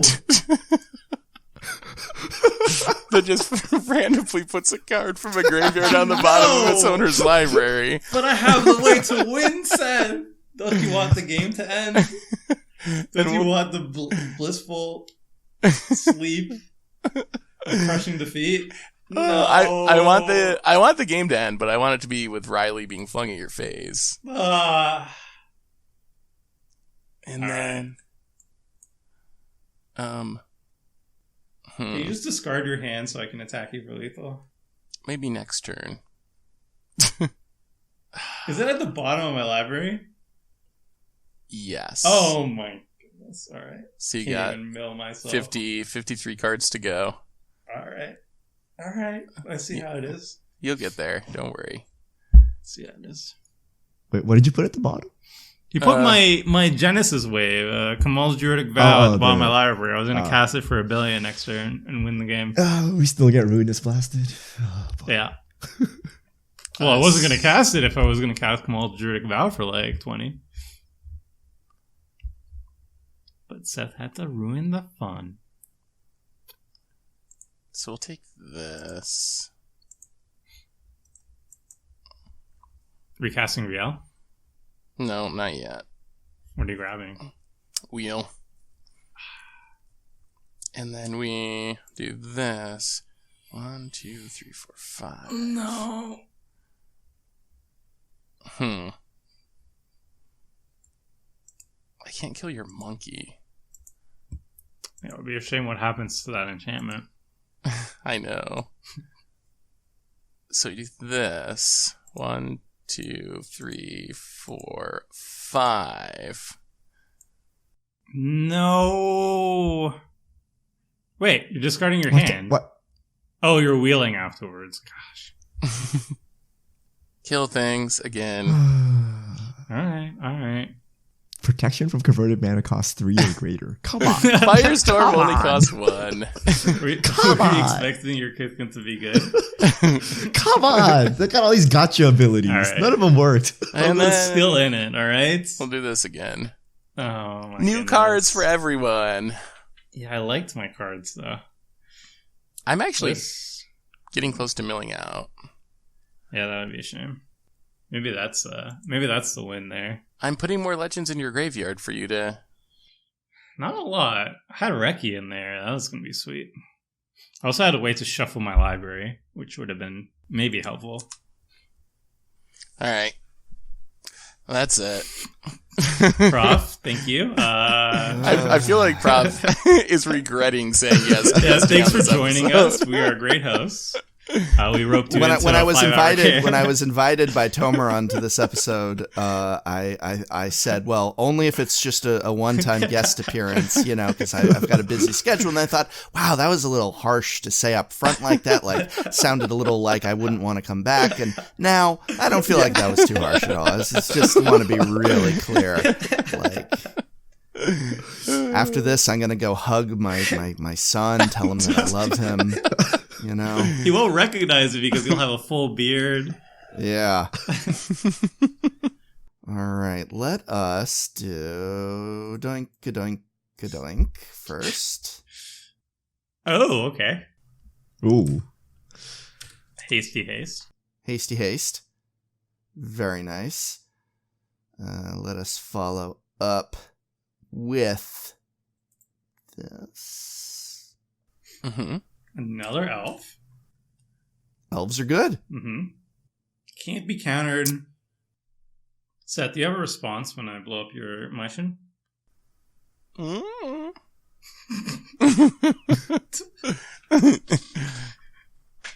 Okay. Maybe not. All right. Why are you gonna? There's so many good things. There's a Rhythm of the Wild. I want the game to end, Seth. But the biggest roadblock to the game ending is that Mycian. I think the Mycian is going to make the game end. Counterintuitively.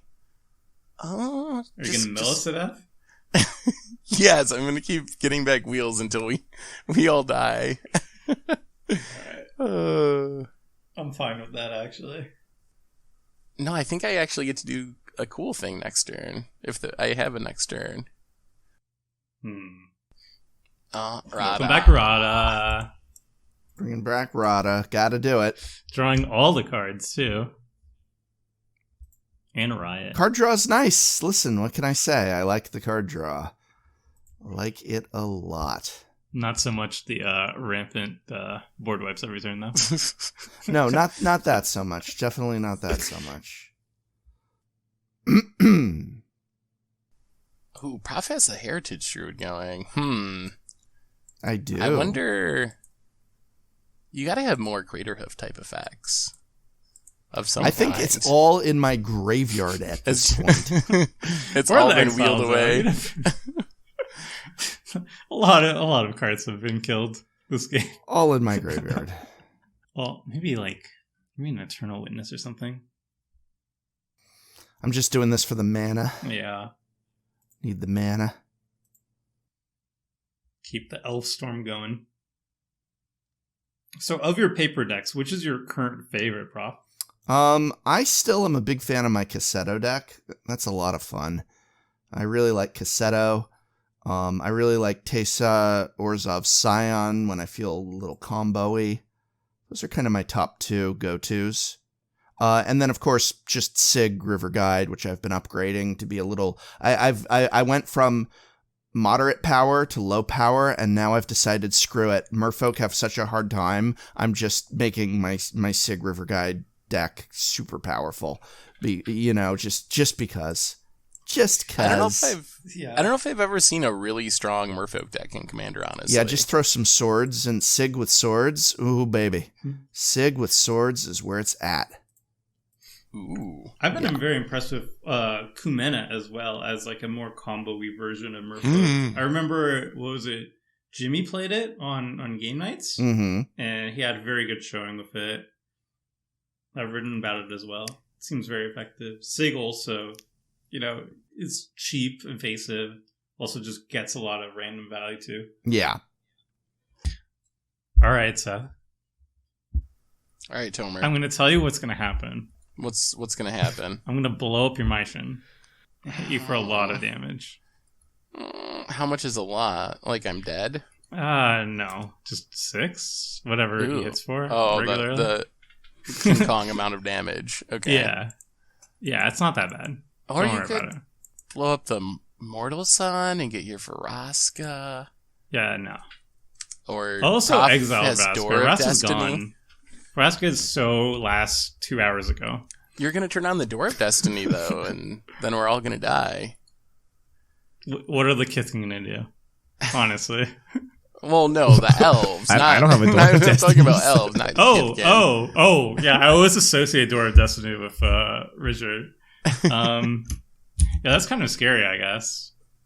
But See? All his creatures have riot too. Hasty elves. Can you live with the Mishin for one more turn? Ooh. Uh-oh. Aww. are you gonna do something to my ape? Nope. Yeah, I don't know. I actually don't really have an answer to all the elves. The answer is to block with your face. It's always a good start. I mean, I guess I could just Urza's Ruinous Blasting.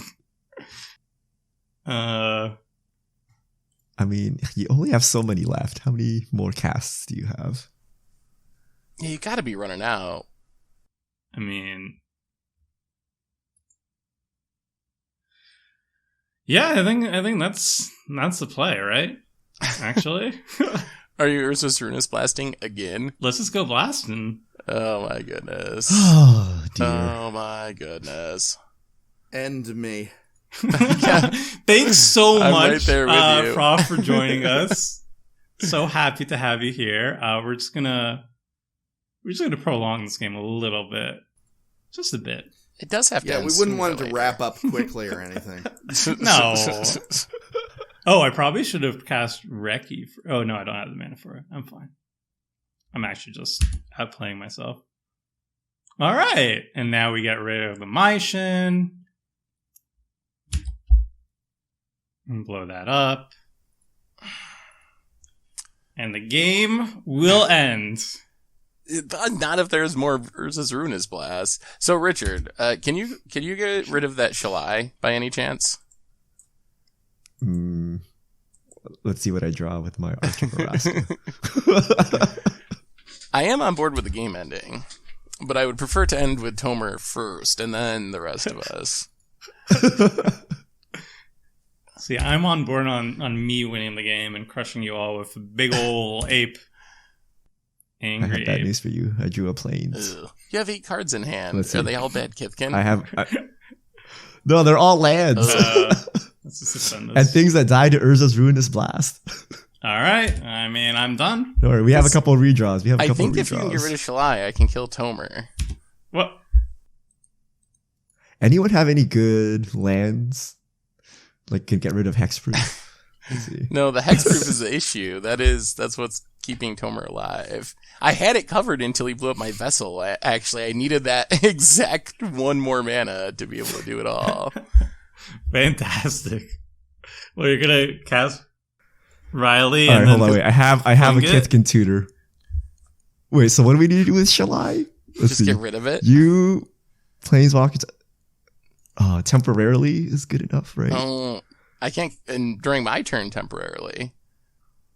All right, let me see if I have anything. I'm quickly looking at all my Kithkin. I don't know if there's a Kithkin for this situation. There's probably one that, like tap Shalai, you know? I mean, you saw the Exile one temporary, but that's been killed.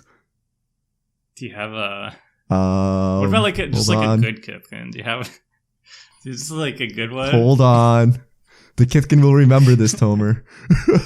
You're not even running the best Kithkin, which is Gadok Teague, right? Like, aren't there good like green Kithkin that you should be running?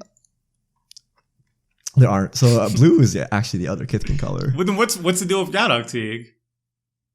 He's Selesnya.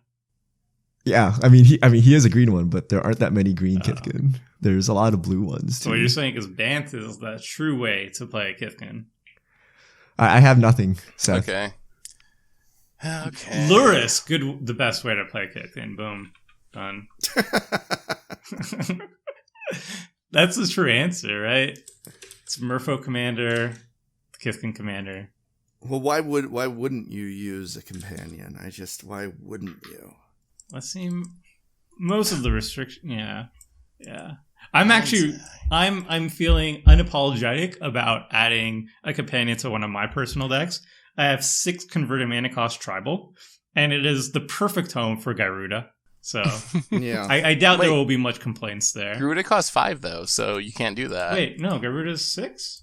It's 5. Yeah. Isn't there one companion? Oh no, I'm wrong about that. I thought it was 6. It is 6. Garuda, Doom of Depths, convert mana cost 6. Oh, or in a hybrid. Oh, you're right. Okay. Yeah, no, I was thinking of the Simic one that drew cards for converted mana cost 3 or greater. Oh, yeah. So you're talking is all of your stuff actually even converted mana cost? Every single non-land card in the deck is converted mana cost of 6. Well, what about like your mana rocks and stuff? What about them? I don't have any that are outside of 6. Oh, I thought all your creatures were 6. Literally every card in your deck is 6 mana? Yeah, I played it on Commander Clash and I won the game with it. I think I blocked that out of my memory. It's a sick deck. It also you forgot he brought it and got destroyed because he did I remember nothing. that. And then he brought it for Revenge Week. That was the rough draft, and then I brought it back for Revenge Week. Tuned and better than ever, and I just crushed people with it. I thought it wasn't even close, you know? All right, so, I mean... Well, that's a nice art for Reliquary Tower, though. 1, 2, 3, 4, 5, 6, 7, 12, 13. It's like that's a Sarah's Sanctum type, Sarah's Realm Reliquary Tower, I think. You kind of see like the Sarah's landscape in the background of it. That's cool. I think you killed my commander one too many times. So you're saying that it was actually correct to just keep picking on you? Oh, that is 21 damage. Well, I'm gonna kill someone and I'm gonna die. I can't kill Tomer apparently because of this Shalai. I don't understand. If you fling, you have to double it. Like, how do you kill? Can you? It's not commander damage when you fling. Can you right? double her power? There might be ways of doubling it. Yeah, that's okay. So Richard or Prof? Kill me. End me. Basically, this game has been, I'm going to make a whole bunch of elves, and they will be dead before it's my turn again. I'm going to make 20 elves that do all kinds of cool stuff, and they will be dead before it's my turn again. So just end me.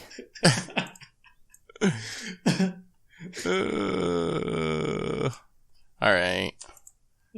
I mean, if that's really what you want, you are the guest. The sweet release of death. So we will bring on Prof. He's really excited. Everybody's excited to bring him on, and then we string him along for 2 hours and a half. Kill his entire board every single turn.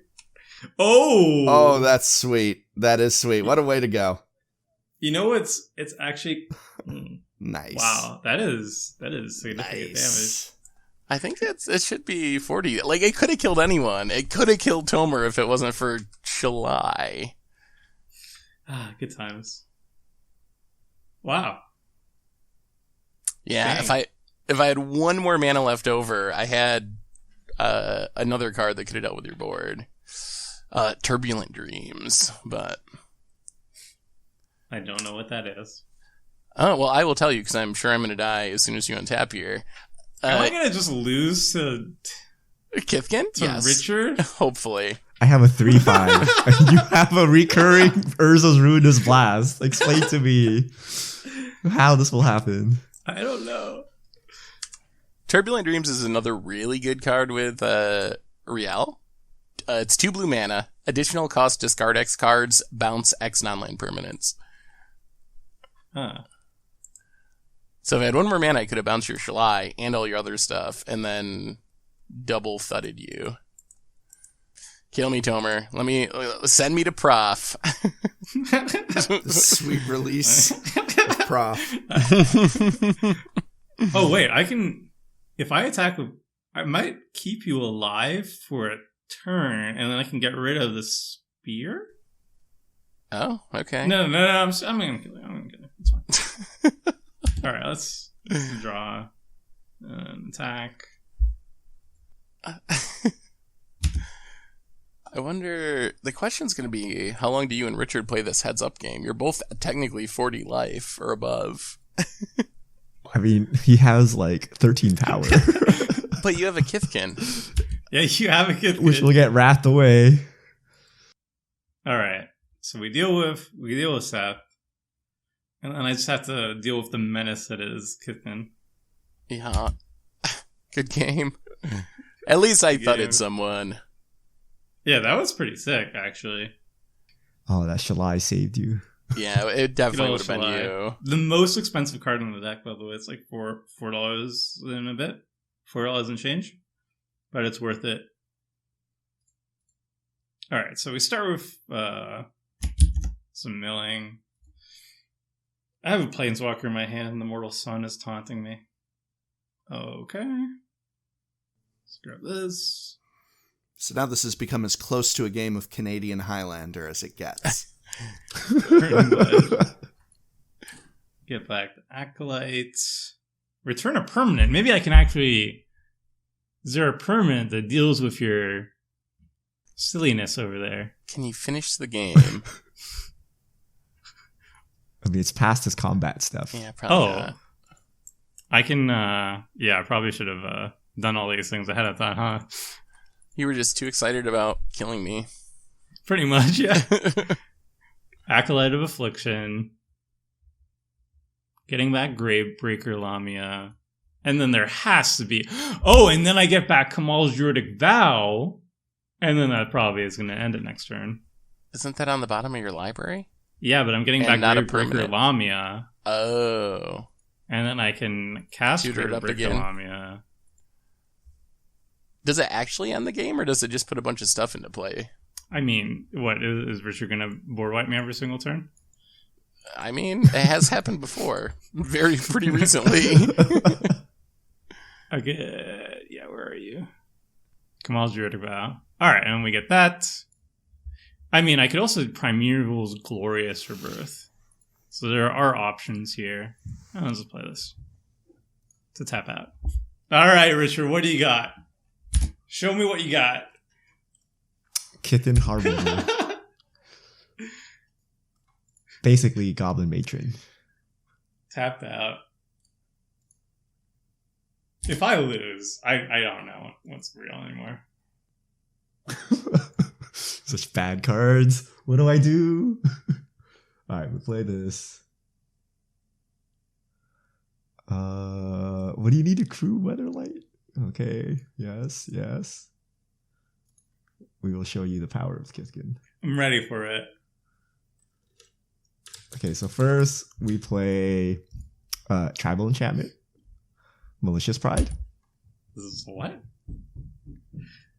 Don't worry about Tribal Enchantment. Whenever a non-token creature you control attacks me, pay 1 white. If you do create a 1/1 white kitten soldier creature done this tapped and attacking. Wow. Oh, okay. it. Okay. We have Battletide Alchemist. Yeah. Okay. We get a sword. Yeah. We suit up Harbinger. What's the play here? Alright, and then we go attacking. Dang, that's a 5/7. That's pretty it's pretty good. Do I even want to waste a mana to make this Kithkin? Might as well. Might as well go all out. No. I think I'm just jumping. Yeah. There you go. Don't want you drawing a card. Don't know what Kithkin nightmare you could draw into. Alright. I'll cast my commander. Brigid. Welcome back. Okay. Alright, do your worst. I'm gonna try. Oh, suspend. I'm going to even let you draw a card. Ooh, cast it. Yeah, black source. Okay. You can have a card, Richard. Oh, he pays. Oh, yeah. I knew that. It's not Rhystic Study. It's not Rhystic Study. I'm traumatized from Rhystic Study, I guess. Let's get rid of the oath and these two. Thank you very much. And let's pay all this mana. Surely this has to accomplish something. 18? Done. I'm just wondering what you can hit. They got to be legendary, right? So there's no Crater Hoofs and no... I mean, it's like an entire deck, right? Each is legendary. That's true, but I don't know what legend just like finishes the game. Yeah, I don't know. I feel like it might...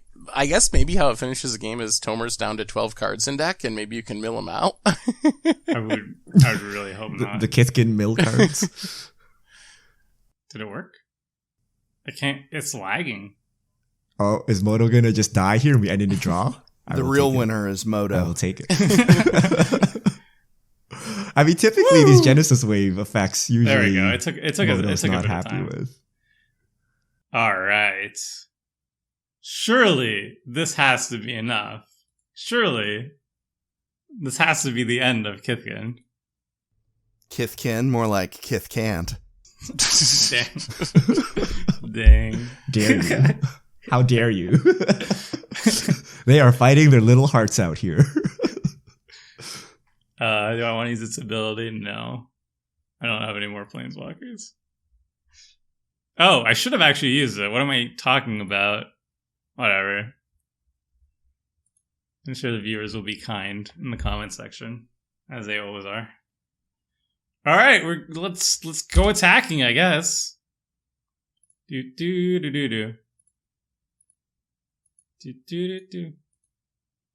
Oh, I can only attack with these. Oh, that's less interesting. Let's just do it. As long as Richard doesn't have Wrath, you still might be okay.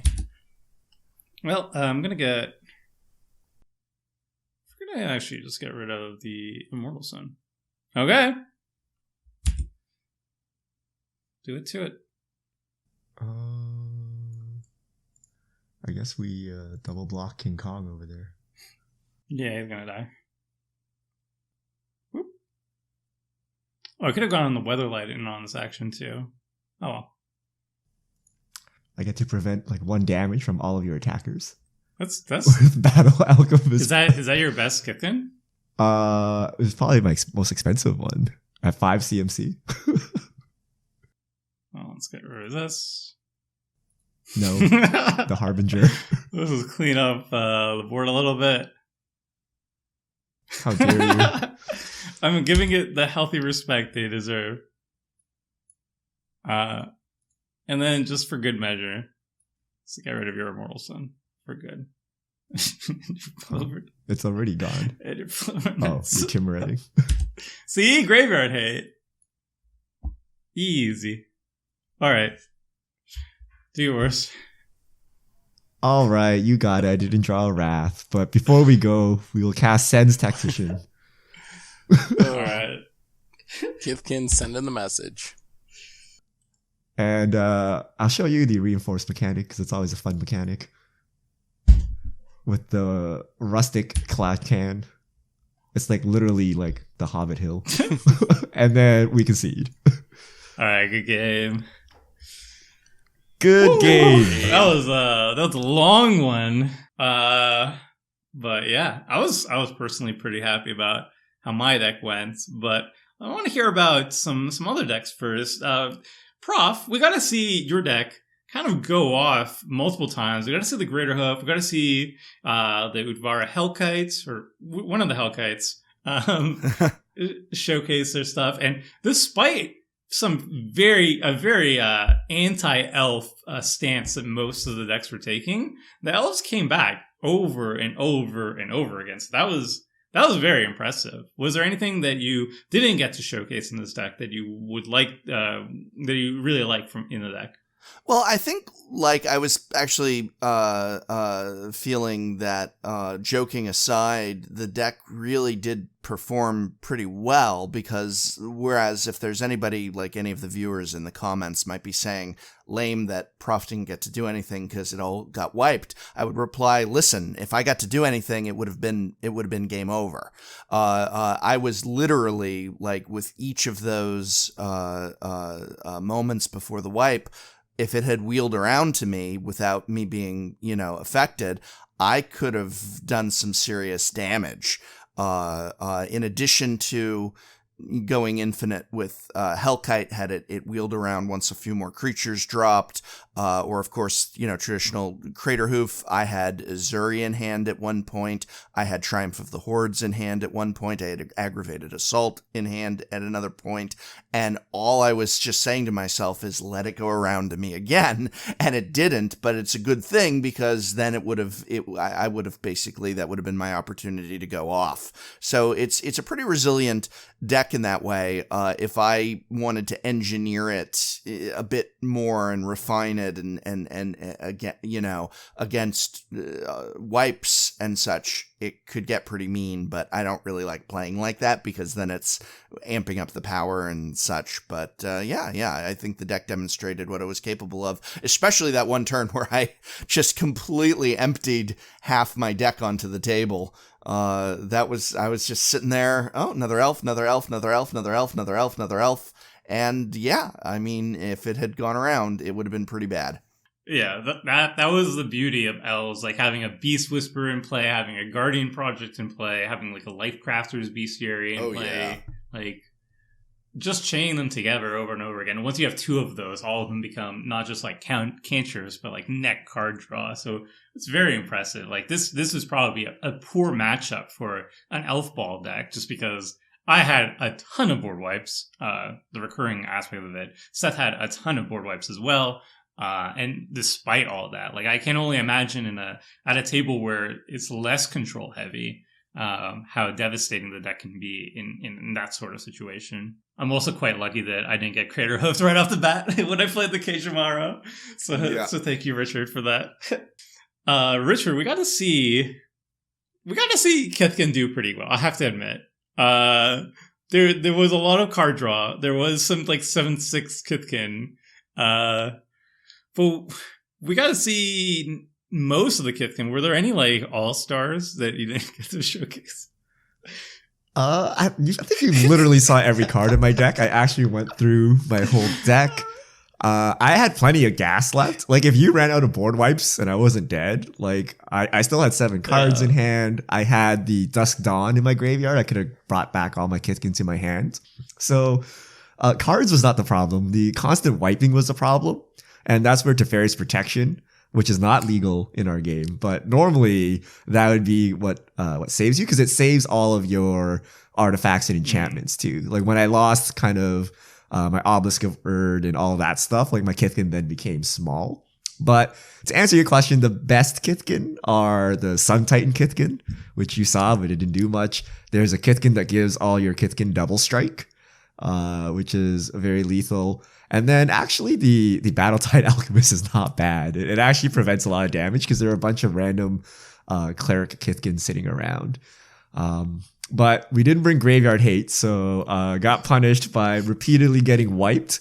And although I could rebuild, I could just rebuild to get wiped again. So it didn't really help. I had the Vessel of Endless Rest. I did my part. I was trying to tutor. I had a bunch of board wipes still, so I was trying to tutor to kill the Shalai at the end. Ironically, Shadow Sphere probably would have been really good in this deck, because I actually had an equipment tutor at the end. But it only tutored up equipment, and it couldn't get rid of the hexproof in any other way. So yeah. Shadow Spear would have done work. I think in general it's a fantastic card. Except they can't get around Lightning Grease, unfortunately. But Seth, you actually did get some Graveyard Hate, so kudos to you.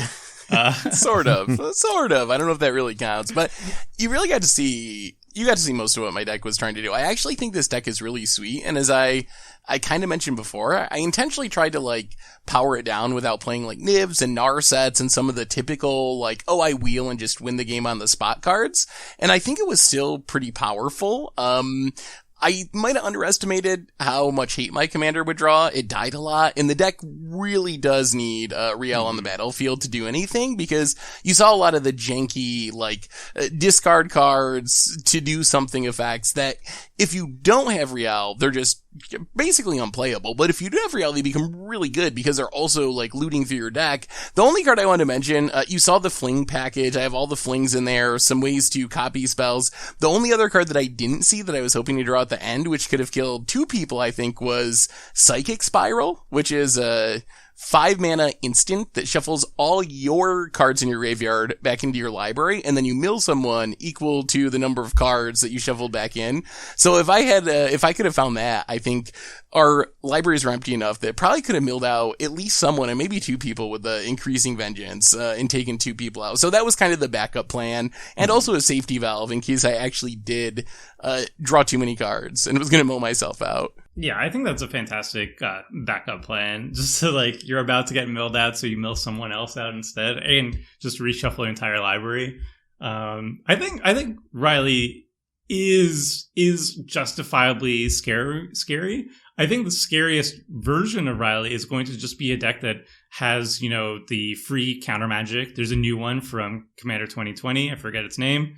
But there's also the staples like Force of Will, and even like the cheesier ones like Thwart and whatnot. There's like some that even make you discard cards, so that can even have an additional thing. So having like Riley backed up with like these 6 or so free counter magics that we have, the card disadvantage aspect of those cards are negated by the fact that Riley just draws so many cards. And if Riley's allowed to stay on the battlefield, I think she just kind of takes over the game very, very quickly. So yeah, also, the flash was really key. I think that's what turned the game, actually, was when Richard took out Leyline of Anticipation. For multiple reasons. One of them is, if I had that, I could have flashed in Rielle at the end of Richard's turn and then proceeded to have all my mana to kill people, which would have been nice. Also, being able to cast, like, wheel-type effects at instant speed to take advantage of the fact that Rielle triggers once every turn and not just during your turns is how you can really power it up, too. So I think flash also works really well with her. Yeah, she even with your like intentionally toned down version, she had some really powerful plays. So it seemed like a pretty decent showing of her, and that was with the constant killing of her. Yeah, thanks for that, Tomer.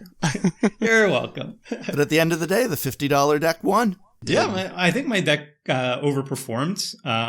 Generally speaking, this deck will be significantly slower if Kethis dies a bunch, but Kethis died like I think 3 times over a very long game, so I got it was fortunate situation for me in there, and also fortunate that just like the graveyard was not being messed with that much. Sure, but you're not going to get consistent, like that's Commander. You can't expect graveyard protection or graveyard hate consistently from game to game. That's how the cookie crumbles, as they say. But what's really is still one of the bastions of the format is the fact that you can show up with a $50 deck that you put together. And I mean, like, all joking aside, due to the magic of Magic Online, I'm dropping a turn 1 Gaia's Cradle, which, let's pretend we were playing in paper, is a many dollar card. And, you know, it didn't matter. It isn't one of those things where it's like, oh, well, you've got the money to buy the Gaia's Cradle or what have you, so I guess you're always just going to win. No, not really. That's the beauty of the format, and I think it's really cool that, you know, we all sat down here today and the $50 deck won and functioned great and I think looked really impressive over the course of the game.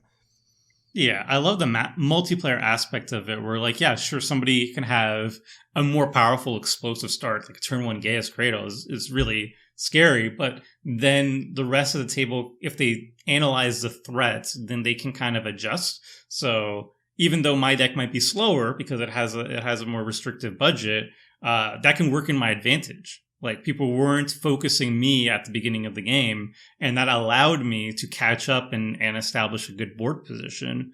So sometimes, like, the balance of a play group is kind of evened out just based on threat assessment, and threat assessment is kind of based on, you know, explosive starts and budget is taken into consideration and everything. So yeah, I'm glad that it worked out in this game.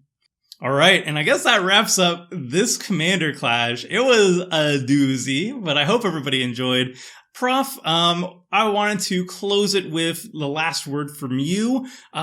Is there any project that you want the viewers to know about? Is there anything you want them to just be aware of? Obviously, we're going to leave a lot of links to Prof's stuff in the video description. I mean, everybody who's watching this knows of Prof and everything, but I'm going to be linking it anyway. But is there anything in particular you want to highlight? Yeah, I'd love it if people check out. I've just started a YouTube channel called Tolarian Community College, and I'd love it if people go check it out on YouTube. I'm doing a lot of Magic content. Actually, I think I'm going to say that the channel is exclusive Magic content, but covering a wider range of topics. So if you love Magic the Gathering, like I'm hoping to get it off the ground, go on over to YouTube and check it out. There's some really cool videos and such over there. That'd be the thing I'd point to, is the YouTube channel.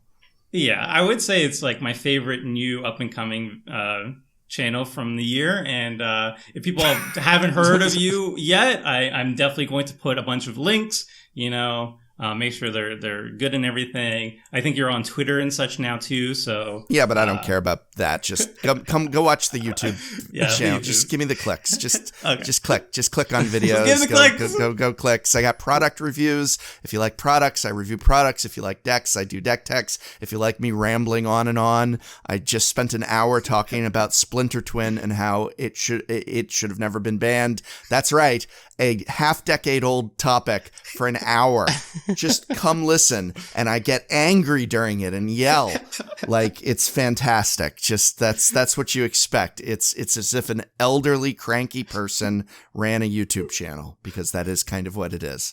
That's all I need. All right. Well, that wraps up this Commander Clash. Thank you so much, Prof, for stopping by. Thank you so much for having me. All jokes aside, it's been an absolute delight and honor to be here. So thanks for having me. And on that note, everyone, see ya! Thanks for watching the video. If you liked it, help us out by clicking that like button down below. And to keep up with the latest and greatest, click on the subscribe button. And don't forget to hit that bell icon to get alerts whenever we have new videos. And if you want to check out similar videos, click on the links here and here.